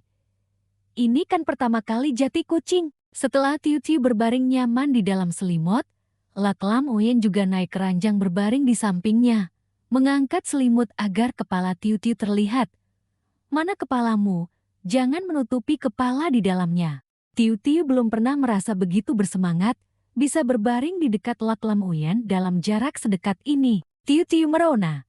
Terlalu dekat, terlalu tampan. Tiu Tiu juga menyadari ketampanan tiran ini bisa memenangkan segalanya, bahkan bisa debut solo. Badannya harum sekali. Meskipun Lak Lam Uyen tidak mengerti apa yang Tiu Tiu katakan, dia samar-samar merasa bahwa itu seperti pujian untuk saya. Kemudian, Lak Lam Uyen berbalik mengelus kepala kucing Tiu Tiu. Anak kucing, matamu indah sekali. Saya ingin sekali mencungkilnya dan menyimpannya. Tiu Tiu mendengar itu dan ketakutan hingga berkeringat dingin, tidak berani bersuara, hanya bisa mengaum. Lak Lam Uyen mana tega mencungkil mata kucing Tiu Tiu. Dia tersenyum dan berkata, sandarkan kepalamu di saya hanya bercanda denganmu. Sudah larut, tidurlah. Tiu Tiu menghela napas lega. Hal begini saja dijadikan lelucon. Beberapa saat kemudian, Lak Lam Uyen sudah terlelap tidur. Tiu Tiu juga berbaring dalam selimut, meringkuk di tubuh Lak Lam Uyen. Saat ini, dia berpikir lagi. Terlalu dekat dengan tiran, bagaimana kalau menunggu dia tidur pula selalu mencari kesempatan untuk menyelinap keluar. Tapi dia berpikir lagi, sekarang keluar nanti mati kedinginan beneran. Sudahlah, menginap saja di tempat tiran ini satu malam. Tiba-tiba, Laklam Oyen yang tadinya berbaring telentang, tiba-tiba berbalik ke arah Tiu Tiu. Menginjak ekor kucing Tiu Tiu, dia merasa sakit sekali seperti mau mati, terpaksa mengong, tidak bisa berkata-kata. Tiu Tiu hanya bisa berteriak dalam hati, "Bangun, kamu menginjakku, aku akan mencakarmu sekarang, lepaskan cepat." Kemudian, Tiu Tiu menggunakan cakarnya untuk mencakar. Mencakar pelan wajah Laklam Oyen. Tepat saat Tiu Tiu melakukan itu, dia terkejut mendengar Laklam Oyen memanggil nama Nini Tiu Tiu, mengigau tentangnya. "Nini Tiu Tiu, Tiu Tiu, bisakah kamu berhenti menggertak saya?" Tiu Tiu baru menghela napas lega setelah mendengar kalimat terakhir, mengagetkan setengah mati, ternyata hanya mengigau. Laklam Oyen melanjutkan berkata, "Saya tidak suka split kaki, juga tidak suka bernyanyi. Saya sama sekali tidak suka hal-hal ini." Kucing Tiu Tiu bergumam lagi. Bukankah cuma menyuruhnya split sekali saja? Kenapa sampai mendendam begitu hingga mengigau di mimpi? Namun, Laklam Oyen saat ini mengucapkan kalimat terakhir yang mengejutkan Tiu Tiu. "Tapi saya sangat suka Tiu Tiu." Mendengar pengakuan cinta dalam mimpi Laklam Oyen, kucing Tiu Tiu seketika memasuki dunia merah muda, kedua matanya berbinar, kedua pipinya memerah. Dia terkejut berpikir, dia menyukaiku. Di tengah malam yang larut, sunyi senyap, Tiu Tiu mendengar kalimat itu. Setelah itu dia sama sekali tidak bisa tidur. Di kepalanya muncul banyak sekali tanda tanya. Tidak mungkin, bagaimana Laklam Oyen bisa menyukaiku? Aku sama sekali tidak sesuai dengan standar kecantikan orang zaman dulu. Dia berpikir lagi, orang bilang mimpi dan kenyataan itu berbanding terbalik. Meskipun begitu, meskipun dalam mimpi dia bilang menyukaiku, tapi kenyataannya pasti dia membenciku sampai ke tulang. Benar, pasti itu kebalikannya. Pasti sekali itu kebalikannya. Tiu Tiu tidak mau memikirkan soal Laklam Oyen menyukainya, terpaksa mencari berbagai alasan untuk menipu dirinya sendiri. Dirinya terlalu lelah berpikir, Tiu Tiu pun mulai terlelap. Laklam Oyen menunggu sejenak, melihat tidak ada pergerakan lagi, dia mulai membuka mata dan diam-diam melihat Tiu Tiu. Saat ini dia melihat Tiu Tiu dengan patuh berbaring tengkurap di tubuhnya, tertidur pulas. Sebenarnya, saat itu Laklam Oyen sama sekali tidak tidur, juga tidak mengigau. Dia mengulurkan tangan membelai lembut kepala Tiu Tiu yang konyol itu. "Kamu benar-benar mengira saya mengigau? Kamu tidak mengaku juga tidak apa-apa. Saya akan menunggumu, menunggu sampai suatu hari kamu sendiri mengatakan kepada saya bahwa kamu menyukai saya." Latar beralih ke pagi berikutnya. Ketika Laklam Oyen bangun, Tiu Tiu masih terlelap. Laklam Oyen dengan lembut, perlahan mengelus kepalanya, menatap Tiu Tiu yang sedang tidur dengan tatapan penuh kasih, berpikir dalam hati. Benar-benar kucing malas. Tepat saat ini, Kasim Tamfuk masuk. "Kaisar sebaiknya bangun dan membersihkan diri, sudah waktunya sidang istana." Namun saat ini, Laklam Oyen sama sekali tidak ingin jauh dari Tiu Tiu, lalu membatalkan sidang istana hari ini.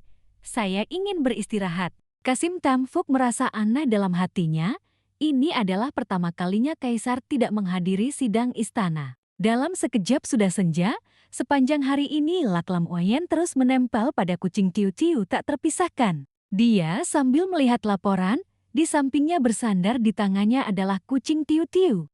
Laklam Oyen menatap lekat kucing Tiu Tiu yang patuh. Tiu Tiu masih tertidur di tangannya. Dia berpikir dalam hati. Menggemaskan sekali. Tepat saat ini, Kasim Tamfuk berlari sambil berteriak keras. "Kaisar! Kaisar!" Teriakan ini membuat Tiu Tiu yang tertidur pulas terkejut bangun. Laklam Oyen melihat Kasim Tamfuk berteriak keras seperti itu, mengganggu tidur Tiu Tiu, lalu membentak, "Tamfuk, apa yang kau teriakkan?" Kasim Tamfuk terengah-engah berlari masuk melapor. "Hamba melapor, maafkan hamba. Pangeran Kerajaan Barat sedang membuat kekacauan di penjara. Dia berkata jika dia tidak dibebaskan, dia akan memerintahkan pasukannya menyerang Daiki." Tiu Tiu yang berubah menjadi kucing duduk di samping. Mendengar berita ini, dalam hatinya juga menyadari, Pangeran Kerajaan Barat, hampir saja aku melupakannya. Tapi, kita sudah tidak takut lagi dengan senjata mereka. Laklam Oyen juga berpikir demikian. sudah ada jenis senjata baru yang lebih ampuh dari senjata kerajaan barat. Laklam Uyen lalu menyuruh Kam Fuk membawanya menghadap saya. Beberapa saat kemudian, Kam Fuk sudah membawa pangeran kerajaan barat ke hadapan Laklam Uyen. Laklam Uyen mengeluarkan senjata api yang baru dibuat kali ini, lalu menunjukkan beberapa gerakan dasar ke arah pangeran kerajaan barat itu. Dia hanya sedikit menarik pelatuk, kekuatan pelurunya sudah sangat besar. Hal ini membuat pangeran kerajaan barat itu ketakutan setengah mati, wajahnya menjadi pucat lalu merah padam. Matanya melotot tidak bisa berkata-kata. Laklam Uyen melanjutkan mengancam, "Saya bisa membiarkanmu pergi. Daiki mulai sekarang tidak lagi membutuhkan kalian untuk menyediakan senjata. Jika kalian masih ingin menyediakan bahan makanan, harganya harus dihitung ulang." Pangeran kerajaan barat tahu jelas bahwa kekuatan kerajaan barat tidak sebanding dengan Daiki, dan juga tahu sulit untuk mundur. Baik, saya sudah mengerti. Setelah itu dia pergi dengan diam. Tiu Tiu duduk di samping juga mengamati semuanya. Sudah kaget sampai pingsan kan? Cepat pulang dan patuhlah. Ngomong-ngomong, aku juga harus kembali ke istana Cui. Setengah jam lagi aku akan kembali ke bentuk asliku. Laklam Uyen juga mengerti, lalu membiarkan Tiu Tiu kembali ke istananya. Berpikir dalam hati, biarkan dia pergi saja. Menunggu dia kembali ke bentuk aslinya, lalu saya akan mencarinya lagi. Di tengah malam yang larut dan sunyi senyap itu, Laklam Uyen diam-diam pergi ke depan pintu kamar. Laklam Uyen diam-diam membuka pintu mengintip, karena dia berpikir dalam hati, Nenek Tiu Tiu bilang 2 jam akan kembali, sekarang waktunya juga sudah dekat. Saya ingin melihat bagaimana dia berubah. Namun ketika Laklam Uyen melihat ke dalam, dia menemukan Tiu Tiu sudah kembali ke bentuk aslinya. Dia memegang alat cukur modern di tangannya, berpikir dalam hati. Lapar setengah mati, masuk ke ruang untuk mengambil sedikit makanan saja. Laklam Uyen juga mendengar pemikiran ini. Dia sangat penasaran. Ruang itu apa? Di tangannya dia memegang apa? Setelah itu, Laklam Uyen kembali menyaksikan pemandangan Tiu Tiu menghilang ke dalam ruang itu. Hal ini membuat Laklam Uyen terkejut. Tiba-tiba menghilang lagi. Ada apa ini? Beberapa saat kemudian, Tiu Tiu kembali ke kamar, di tangannya masih memegang makanan dan minuman. Pemandangan ini membuat Laklam Uyen tidak bisa mempercayai matanya sendiri. Dia ketakutan sampai melompat. Tiu Tiu muncul lagi. Terlebih lagi, di tangannya masih memegang makanan. Laklam Uyen saat ini pasti sudah mulai meragukan hidup, merasa bingung dan tidak berdaya. Tiu Tiu setelah mendapatkan makanan dan minuman langsung duduk menikmati dengan nikmat. Berpikir dalam hati, ruang ini memang jauh lebih berguna daripada mencabut rambut. Kalau Tiran mau makan apa, ambil sendiri saja. Tidak perlu lagi melihat ekspresi orang lain. Laklam Uyen berdiri di luar mencium bau makanan, merasa sangat harum. Tiu Tiu ini, saya juga mau makan. Liur Laklam Uyen langsung menetes. Maka, Laklam Uyen memperhatikan alat cukur Tiu Tiu. Dia berpikir dalam hati. Sepertinya jika ingin masuk ke ruang yang dia sebutkan, benda itu adalah kuncinya. Jika saya bisa mengambilnya, pasti saya juga bisa masuk. Menunggu dia tidur pulas, saya akan meminjamnya untuk diteliti dengan saksama. Saat ini, Tiu Tiu sudah kenyang, tidur pulas bahkan mendengkur. Laklam Uyen selalu menunggu kesempatan ini, akhirnya berhasil menunggu sampai dia tertidur pulas. Namun tepat saat dia bersiap masuk untuk mencuri alat cukur itu, Kutu Cam tiba-tiba muncul di belakang Laklam Uyen, berteriak, "Kaisar!" Teriakan ini membuat Laklam Uyen terkejut kaget. Dia segera berbalik menghadap Kutu Cam. Mengangkat tangan membuat gerakan sas memerintahkan Kutu Cam untuk diam. Kutu Cam melihat ekspresi Laklam Uyen ini dan sangat mudah memahami situasinya, lalu mengangkat jempol memberi isyarat. Laklam Uyen memandang Kutu Cam dengan bingung, dia mengangkat jempol untuk apa? Setelah itu, dia menyelinap masuk ke kamar Tio Tiao, berpikir tentang dia. Menyembunyikan benda itu di mana? Melihat sekeliling kamar, semua pakaian diletakkan di gantungan. Kenapa dia meletakkannya di kursi? Ya, jangan-jangan benda itu disembunyikan di dalamnya. Berpikir begitu, Laklam Uyen segera mengambil pakaian itu untuk diperiksa dengan seksama. Saat dia mengangkat pakaian itu, sesuatu jatuh. Tiao-Tiao mengambilnya, seketika wajahnya memerah. Karena itu adalah kemben Tiao-Tiao. Saat dia canggung karena kemben ini, tiba-tiba terdengar suara Tiao-Tiao dari belakang. Tiao-Tiao yang tidur di tengah malam tiba-tiba terbangun, mendapati Lok Lam Uyen berada di kamarnya. Dia bertanya, "Kaisar, di tengah malam begini apa yang sedang Anda lakukan?" Lok Lam Uyen saat itu panik. Wajahnya pucat pasi. Dia berpikir dalam hati, tidak boleh sampai dia melihat apa yang aku pegang, nanti salah paham. Oleh karena itu, Lak Lamoyen segera menyelipkan kemben Tiao-Tiao ke dalam jubahnya. Setelah itu, dia berbalik, tersenyum canggung dan berkata, "Tidak ada apa-apa. Sehari penuh tidak bertemu kamu, kukira kamu sudah mati, jadi aku kemari untuk melihat." Tiao-Tiao belum sempat mengerti apa yang terjadi. Lak Lamoyen sudah sangat malu sehingga berkata, "Baiklah, karena kamu masih hidup, lanjutkan tidur. Saya pergi sekarang." Lak Lamoyen buru-buru pergi, karena mumpung wanita ini belum menyadari kembennya hilang tanpa jejak, dia harus segera pergi dari sini. Tiao-Tiao pun turun dari ranjang dan berkata, "Hamba akan mengantar Kaisar." Dia bersikap sopan begitu karena dia berpikir bagaimanapun juga dia adalah selir, etiket tetap harus dijaga. Lak Lamoyen saat itu sangat tidak sabar, berpikir dalam hati, "Tiao-Tiao, dalam situasi begini masih saja memikirkan etiket apa lagi?" Namun Tiao-Tiao tetap ingin menjaga etiket, mengejar Kaisar, dan menawarkan, "Kaisar, jangan pergi terburu-buru begitu, tunggu hamba mengenakan jubah lagi." Tapi Lak Lamoyen tidak bisa tinggal semenit pun, dia melambaikan tangan dan berkata, "Tidak perlu diantar lagi, saya pergi sendiri." Namun Lak Lamoyen melambaikan tangannya terlalu kuat, menyebabkan kemben Tiao-Tiao terjatuh. Tiao-Tiao melihat kembennya jatuh dari balik jubah Lak Lamoyen, seketika terpaku. Wajah Lak Lamoyen juga tidak jauh lebih baik. Tiao-Tiao mengambil kemben itu, mempertanyakan Lak Lamoyen, "Kaisar, apakah Anda masih menyimpan dendam karena hamba pernah mencuri celana dalam Anda sehingga Anda datang di tengah malam untuk mencuri kemben hamba sebagai balasan?" Lak Lamoyen saat itu sangat malu hingga marah. Dia merebut kemben itu dari tangan Tiao-Tiao, membentak keras, "Hanya kamu yang boleh mencuri celana dalam saya tidak boleh mencuri kembenmu. Begitu? Memangnya saya tidak boleh?" Setelah berkata begitu, Lak Lamoyen pergi dengan marah, meninggalkan Tiao-Tiao sendirian yang bengong, tidak mengerti apa yang baru saja terjadi. Dia berpikir dalam hati, pasti dia sedang sakit.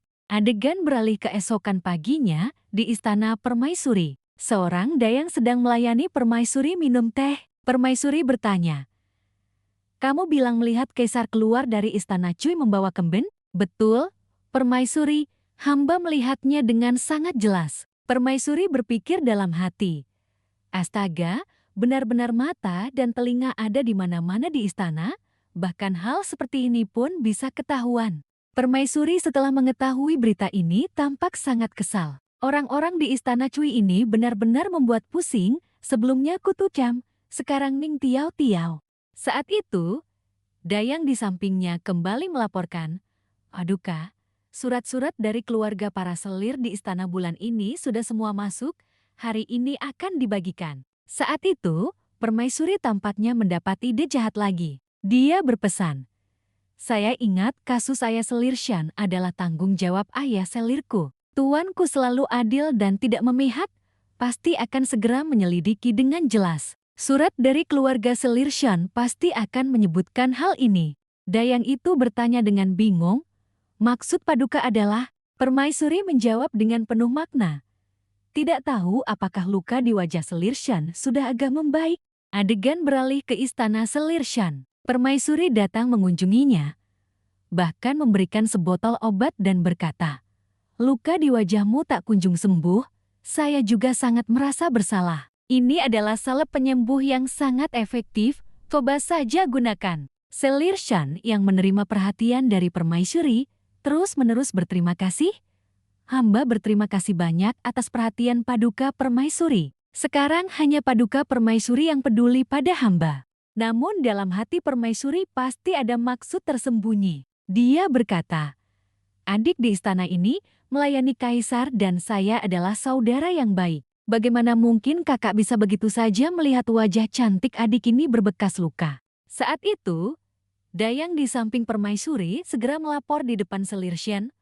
Paduka Permaisuri, surat-surat dari keluarga para selir sudah semua dibagikan. Berkata begitu juga memang sengaja agar Selir Shen mendengarnya. Begitu mendengar bahwa surat-surat sudah dibagikan, Selir Shen segera bertanya dengan panik, sudah semua dibagikan. Kenapa hamba masih belum menerimanya? Permaisuri mulai menjelaskan. Adik, kasus korupsi dan suap ayahmu sedang diselidiki oleh kantor Departemen Hukuman. Bagaimana mungkin dia diizinkan berhubungan surat-menyurat dengan orang di istana? Namun Selir Shen masih bertanya-tanya.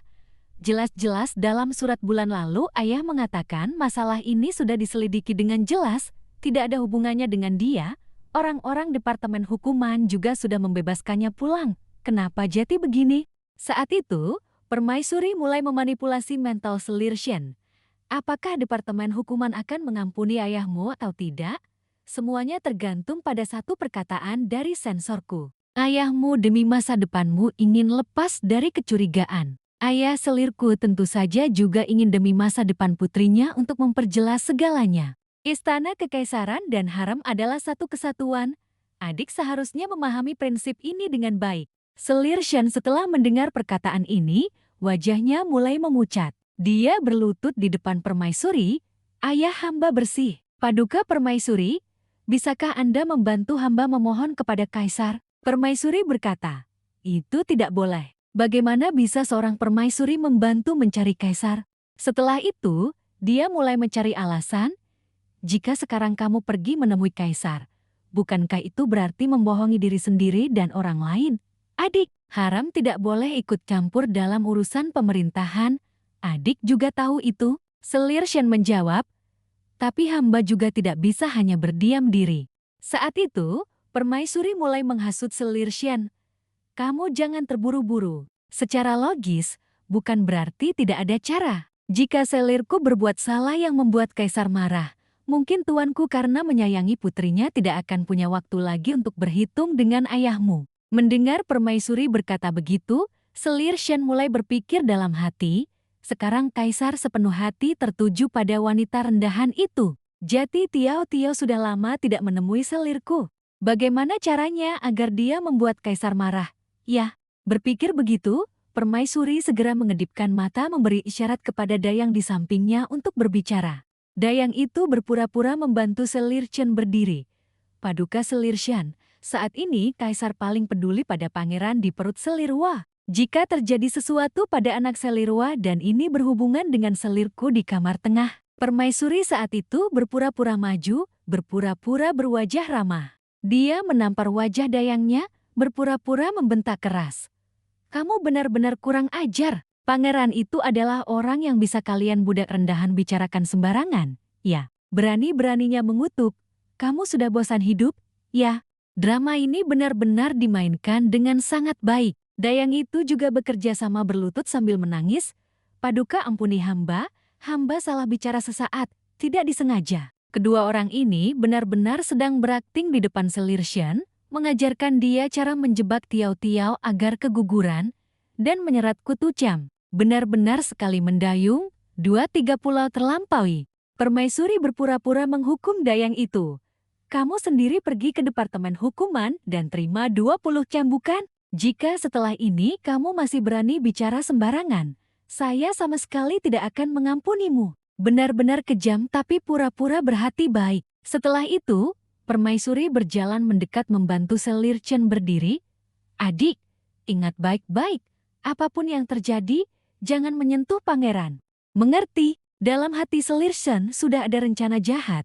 Secara lisan dia tetap berkata, hamba akan mengingat pelajaran dari Paduka Permaisuri. Namun pada kenyataannya, di dalam hatinya dia sudah mulai menyusun rencana. Selir Shen pergi, Dayang Permaisuri masuk kembali, memberikan sebuah surat kepada dia. Paduka, ini surat dari keluarga ayah Selir Shen untuknya. Permaisuri mengambil surat itu, dengan satu tangan melemparkannya ke perapian untuk dibakar. Tangannya memainkan tasbih tapi hatinya sekejam ular. Permaisuri berpikir dalam hati, sudah lama tidak ada keramaian di istana. Taman Chan juga sudah lama tidak digunakan. Panggung kita sudah siap, tinggal menunggu melihat bagaimana selir Shen akan beraksi. Dayang itu bertanya dengan cemas, Paduka, menurut Anda jika selir Shen merusak rencana ini, apakah akan melibatkan kita? Namun permaisuri sangat licik, dia sudah memperhitungkan segalanya. Permaisuri berpikir dalam hati, saya sudah mengingatkannya untuk tidak menyentuh pangeran. Jika dia benar-benar berani bertindak, maka Tiao Tiao secara alami akan menjadi orang pertama yang menangkap dan menghukumnya. Masalah ini dari awal sampai akhir adalah idenya sendiri, apa hubungannya dengan saya? Dayang itu setelah mendengar juga tidak bisa menahan diri untuk tidak mengagumi. Paduka sungguh cerdas. Adegan beralih 3 hari kemudian. Para selir dan permaisuri sedang menonton pertunjukan. Saat itu, Kutu Chan berbalik berbicara dengan Tiao Tiao. Kehamilan ini sepertinya tidak cocok dengan seleramu. Nanti setelah kembali ke istana, kakak akan membuatkan kue jujube untukmu. Selir Shen mendengar secara sembunyi-sembunyi perkataan Kutu Chan. Dalam hatinya mulai muncul ide. Kutu Chan ingin membuat kue jujube untuk Tiao Tiao. Ini adalah kesempatan emas yang datang sendiri. Tiao Tiao di satu sisi ikut serta dalam jamuan, di sisi lain merasa sangat bosan. Dia sudah mengantuk sampai kelopak matanya terus menutup. Melihat semua orang sedang fokus menonton pertunjukan, Tiao Tiao pun ingin menyelinap pulang saat tidak ada yang memperhatikan. Hanya tidur sebentar, tak lama kemudian, Tiao Tiao sudah terlelap nyaman dalam selimut hangat dan kasur empuk. Tiao Tiao sedang tidur pulas ketika dia mendengar langkah kaki. Suara itu membuatnya tiba-tiba terbangun. Langkah kaki. Ku kecil sudah pulang, ya. Sambil berpikir, Tiao Tiao menggosok-gosok matanya dan berlari membuka pintu. Namun ketika Tiao Tiao membuka pintu, orang yang masuk bukanlah Kutu Chan, melainkan bayangan selir Shen. Dia sangat bingung, tidak tahu apa yang wanita itu lakukan di istana Cui. Berpikir begitu, Tiao Tiao segera mengikuti selir Shen untuk melihat apa yang ingin dia lakukan. Tiao Tiao pergi ke dapur, mengintip melalui celah pintu, dan melihat selir Shen sedang melakukan sesuatu secara diam-diam. Tiao Tiao memiliki golden finger, dia menekan tombol jeda waktu. Setelah itu, memanfaatkan waktu yang berhenti, Tiao Tiao menyelinap masuk untuk melihat apa yang sedang dilakukan selir Shen. Menyaksikan adegan ini, Tiao Tiao pun mengerti. Kamu ingin memasukkan obat ke dalam kue jujube yang dibuatku kecil. Melihat dengan saksama kantong bubuk merah di tangan selir Shen, Tiao Tiao terkejut menyadari bahwa itu adalah kesumba yang dapat menyebabkan keguguran pada wanita hamil. Selir Shen ingin mencampur bubuk kesumba ke dalam gula batu, menunggu Tiao Tiao memakan kue jujube buatanku kecil dan akan keguguran, lalu menyalahkan ku kecil. Mengenai hal ini, Tiao Tiao sama sekali tidak khawatir, sebaliknya dia justru sangat gembira. Saya khawatir soal kehamilan ini sepertinya tidak bisa disembunyikan lebih lama lagi, kamu malah mengantarkan diri sendiri. Berpikir begitu, Tiao Tiao pun menemukan cara untuk menghadapinya. Dia melanjutkan kembali ke kamar tidur. Saat itu, Kutu Chan masuk memanggil Tiao Tiao. Tiao Tiao bangun. Tiao Tiao si kucing malas terbangun dari tidurnya. Seketika tercium aroma yang semerbak, Kutu Chan dengan riang mengumumkan, kue apel merah sudah jadi, cepat bangun dan makan selagi hangat. Tiao Tiao dengan mesra memeluk Kutu Chan, terharu berkata, hihi, terima kasih kakak. Aku paling suka bermanja-manja dengan kakak. Aku merasa sangat baik, punya kakak benar-benar luar biasa. Kebetulan selir Duen juga muncul. Oh, ini sedang membuat masakan lezat apa? Saya sudah mencium aromanya dari luar. Kutu Chan juga dengan sopan mengundang selir Duen. Hamba membuat kue apel merah untuk Salirwa, Nona selir Duen juga silakan dicicipi. Selir Duen mendekat, mengambil sepotong kue apel merah, menggigitnya perlahan, dan memuji keahlian selir Go. Tiao Tiao tahu bahwa kue apel merah itu mengandung bubuk safflower yang bisa membuat selir Duen melihatnya keguguran. Tetapi dia tetap sengaja memakan kue itu. Dia melakukan sandiwara. Begitu menggigit, dia langsung memegangi perutnya dan berpura-pura kesakitan. Perutku sakit sekali. Gutu Cham dan Selir Duen juga bertanya dengan cemas. Tiao Tiao, Selir Wah, ada apa denganmu? Gutu Cham sangat khawatir, berlari mendekat dan menepuk punggung Tiao Tiao. Adik Tiao Tiao, kamu merasa tidak enak badan di mana? Tiao Tiao saat ini sudah bisa menjadi aktris profesional. Wajahnya menjadi pucat pasi dan keringat dingin bercucuran. Perutku tiba-tiba sakit sekali, kakak. Setelah itu, memanfaatkan kesempatan dia merobek kantung darah yang sudah disiapkan, seketika darah mengalir membasahi seluruh kursi. Selir Duen melihat situasi ini juga panik berseru, Selir Wah, kamu berdarah. Sampai di sini, Tiao Tiao langsung berpura-pura pingsan, jatuh ke pelukan Gutu Cham. Hal ini membuat Gutu Cham panik, wajahnya pucat pasi. Saat ini, Selir Duen juga berteriak memanggil Dayang. Cepat panggil tabib istana. Beritahu Kaisar dan Permaisuri, suruh mereka segera datang ke istana cuy. Sementara Gutu Cham, dia terlalu khawatir pada Tiao Tiao, buru-buru mengangkat Tiao Tiao. Adik Tiao Tiao, tahan sedikit, kamu tidak akan apa-apa. Meskipun Tiao Tiao pingsan, dia merasakan Xiao Gu mengangkatnya dengan sekuat tenaga. Dalam hati dia berpikir, Xiao Gu hebat sekali. Setelah itu, Gutu Cham mengangkat Tiao Tiao dan menidurkannya di ranjang, berpesan. Tabib istana akan segera datang. Adik Tiao Tiao tidak akan apa-apa. Tidak akan apa-apa. Tiao Tiao melihat Gutu Cham begitu khawatir dan bingung. Dalam hati dia merasa bersalah, berpikir, maaf ya, Xiao Gu, kamu pasti takut sekali, ya. Tapi masalah ini benar-benar tidak bisa kuberitahukan padamu. Kalau tidak, kamu pasti akan mencegahnya. Aku demi Selir Shen mendapat hukuman yang setimpal, aku hanya bisa menyembunyikannya darimu. Ketika tabib istana datang untuk memeriksa denyut nadi Tiao Tiao, Tiao Tiao sudah berjaga-jaga agar tidak terbongkar, sehingga dia sudah lebih dulu mengubah naskahnya. Oleh karena itu, tabib istana memeriksa denyut nadi sesuai dengan pengaturan awal Tiao Tiao. Dia melaporkan kepada Kaisar, ada tanda-tanda penggunaan safflower pada Selir, denyut nadinya lemah dan tidak bertenaga. Janin ini sepertinya sulit dipertahankan. Wajah Kaisar dan Permaisuri saat ini juga menjadi muram. Kaisar pasti sudah tahu kebenarannya, karena Kaisar tahu Tiao Tiao pada dasarnya tidak hamil. Meskipun saya tahu kamu pada dasarnya tidak hamil, saya akan bekerja sama denganmu dalam sandiwara ini. Maka Kaisar mulai berakting, berpura-pura menunjukkan ekspresi yang sangat sedih dan berduka. Tiba-tiba saat ini, dia mendengar pikiran dalam benak Tiao Tiao. Jika sudah keguguran, memulihkan tubuh akan dapat makan banyak makanan lezat. Lak Lamuyen mendengar pikiran ini, seketika ekspresinya menjadi kaku. Apa yang kamu pikirkan? Jika kamu begini, sulit bagi saya untuk menghayati peran.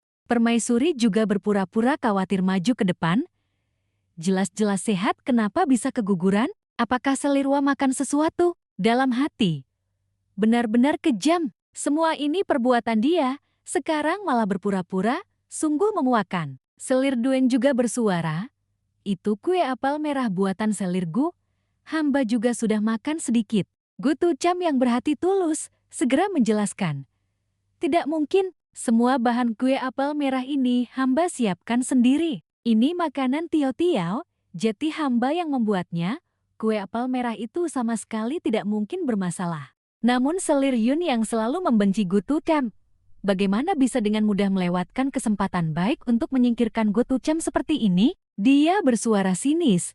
Jangan panik, tidak ada yang bilang kamu yang melakukannya. Apapun penyebabnya, suruh Kasim Istana mencoba sedikit, itu akan jelas. Maka Kasim Istana maju, mematahkan sepotong kue apel merah untuk dicoba. Dikunyah dan ditelan. Selesai. Kasim ini segera berlutut di hadapan Kaisar. Hamba melaporkan kepada Kaisar, di dalam kue apel merah ini memang telah ditambahkan banyak bubuk safflower. Gutu Cham setelah mendengar itu sangat terkejut, berpikir dengan bingung. Bagaimana bisa begitu? Pihak Selir Yun dan Selir Li mulai heboh berbisik.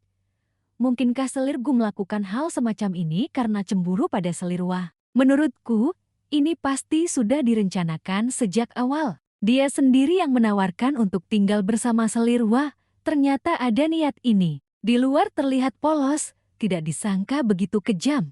Gutu Cham saat ini hatinya berkecamuk. Pikirannya kacau balau. Dia bingung dan tidak tahu arah. Karena Gutu Cham sama sekali tidak tahu menahu tentang hal ini. Bukan aku, bukan aku. Dia benar-benar tidak mengerti mengapa ada bubuk safflower dalam hati.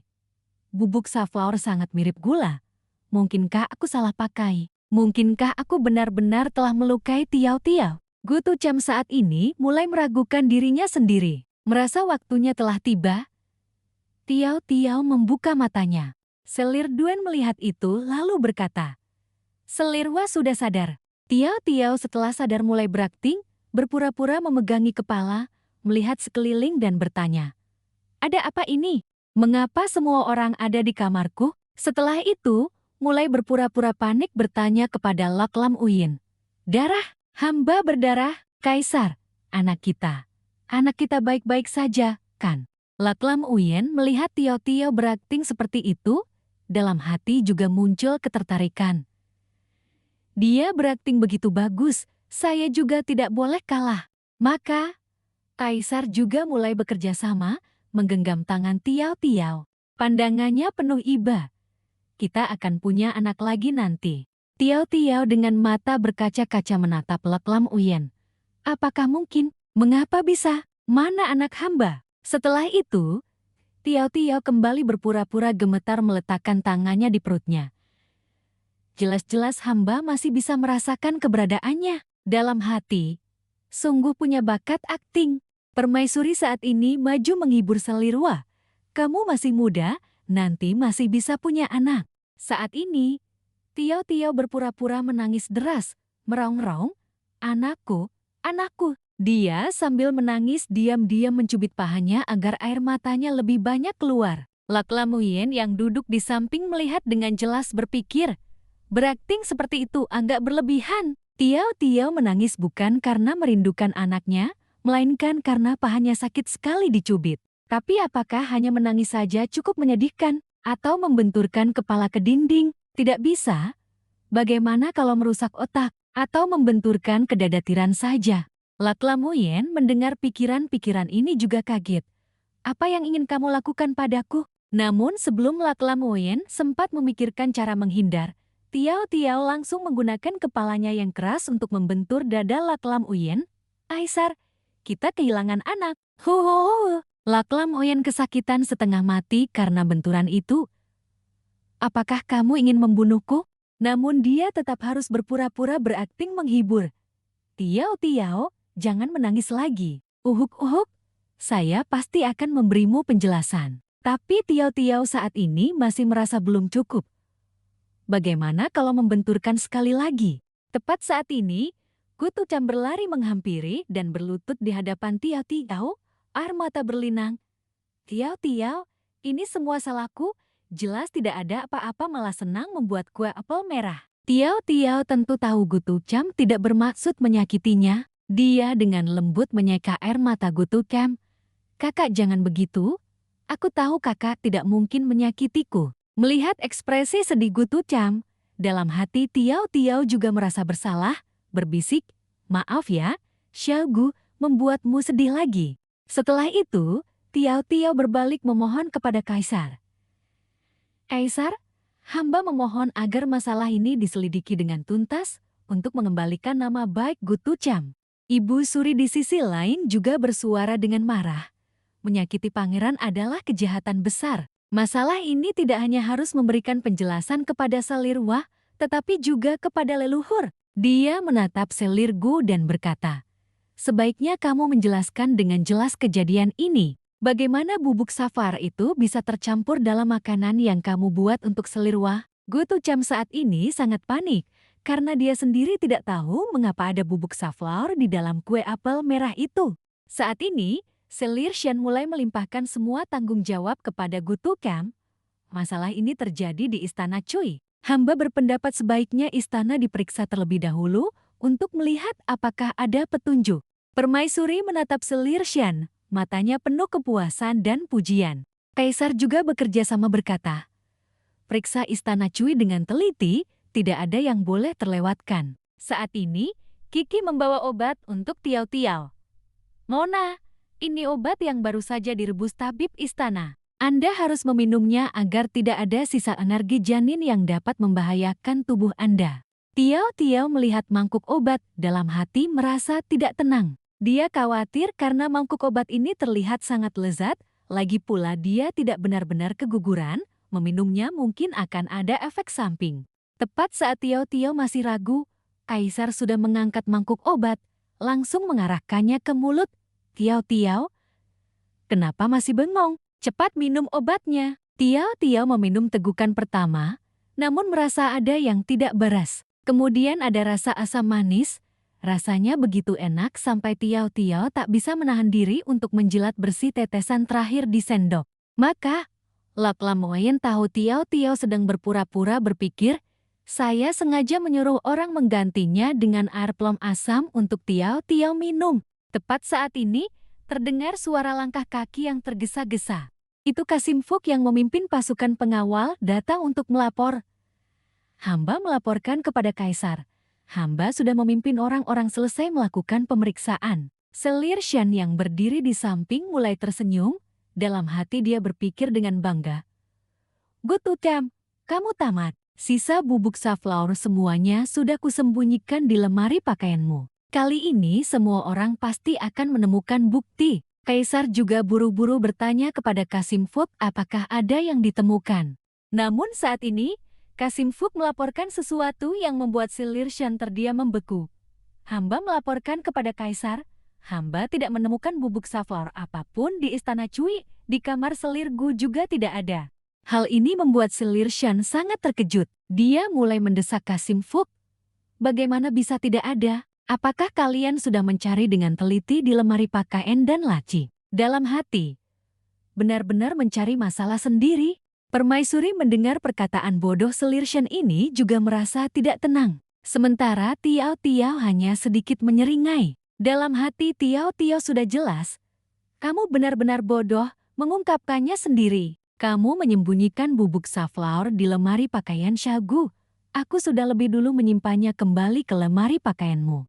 Setelah itu, Tiao mengangkat kepala dan tersenyum kepada Gutu Cam. Aku percaya kakak tidak akan menyakitiku. Bubuk safflower dan gula merah memang sangat mirip, mata telanjang sulit membedakannya. Bisa jadi ada orang jahat yang sengaja mencampur kedua bahan itu, dengan sengaja membuat orang lain curiga kakak mencelakai janin di perutku. Sungguh rencana yang cerdik.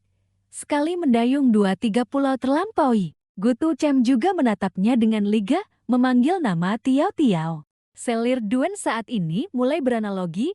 Hari ini semua orang datang ke istana Changchun untuk menonton pertunjukan. Akhirnya tidak ada siapapun di istana yang berjaga. Bisa jadi, ini adalah kesempatan bagi orang yang berniat jahat untuk mengambil keuntungan. Lak Lamoyen mendengar sampai sini, wajahnya menjadi merah padam, api kemarahan membara dalam hatinya. Dia memerintahkan Kasim Fook untuk memeriksa buku catatan istana Changchun, melihat apakah ada yang pergi lebih awal hari ini. Kasim Fook menerima perintah, mulai memeriksa buku catatan. Selir Shan mulai gelisah.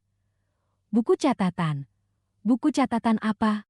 Setelah beberapa waktu mencari, akhirnya Kasim Fook menemukan bahwa total ada 2 orang yang pergi lebih awal. 1 orang adalah Selir Wa, orang lainnya adalah Selir Shan. Nyonya Selir Shan disebut namanya di hadapan semua orang. Wajahnya seketika menjadi pucat pasi, keringat dingin bercucuran. Dia hanya bisa beralasan bahwa dirinya tidak enak badan sehingga pergi lebih awal. Tepat saat ini, ada kabar mengejutkan yang sampai ke telinga Selir Shan. Seorang pengawal maju dan menyerahkan sekantong bubuk safflower. Kaisar menemukan sekantong bubuk safflower yang belum habis terpakai di lemari pakaian di kamar tidur Selir Shan. Selir Shan benar-benar sangat ketakutan. Saat ini, otaknya tidak bisa lagi berpikir jernih. Dia dengan bodohnya berteriak, "Tidak mungkin, jelas-jelas saya sudah menaruh bubuk Honghua ini di..." Dia awalnya ingin mengatakan sudah menaruhnya di kamar Gutu Cam, tetapi belum sempat menyelesaikan kalimatnya, dia sudah menyadari. Keceplosan, dia langsung menutup mulutnya.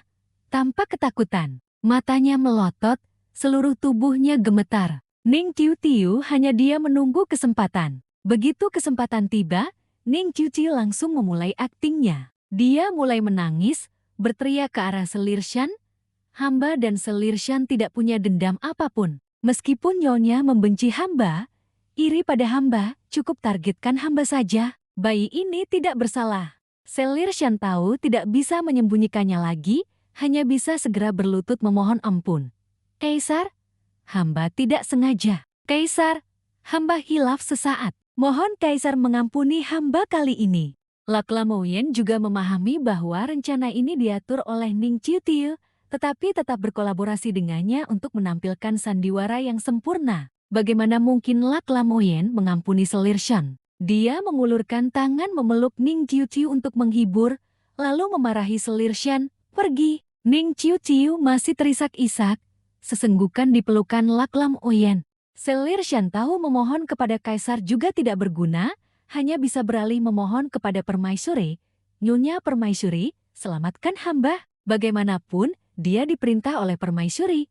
Tetapi saat ini Permaisuri justru menimpakan semua kesalahan pada Selir Shan, bersikap angkuh. Saya sudah berkali-kali bilang padamu, tidak boleh menyentuh putra mahkota.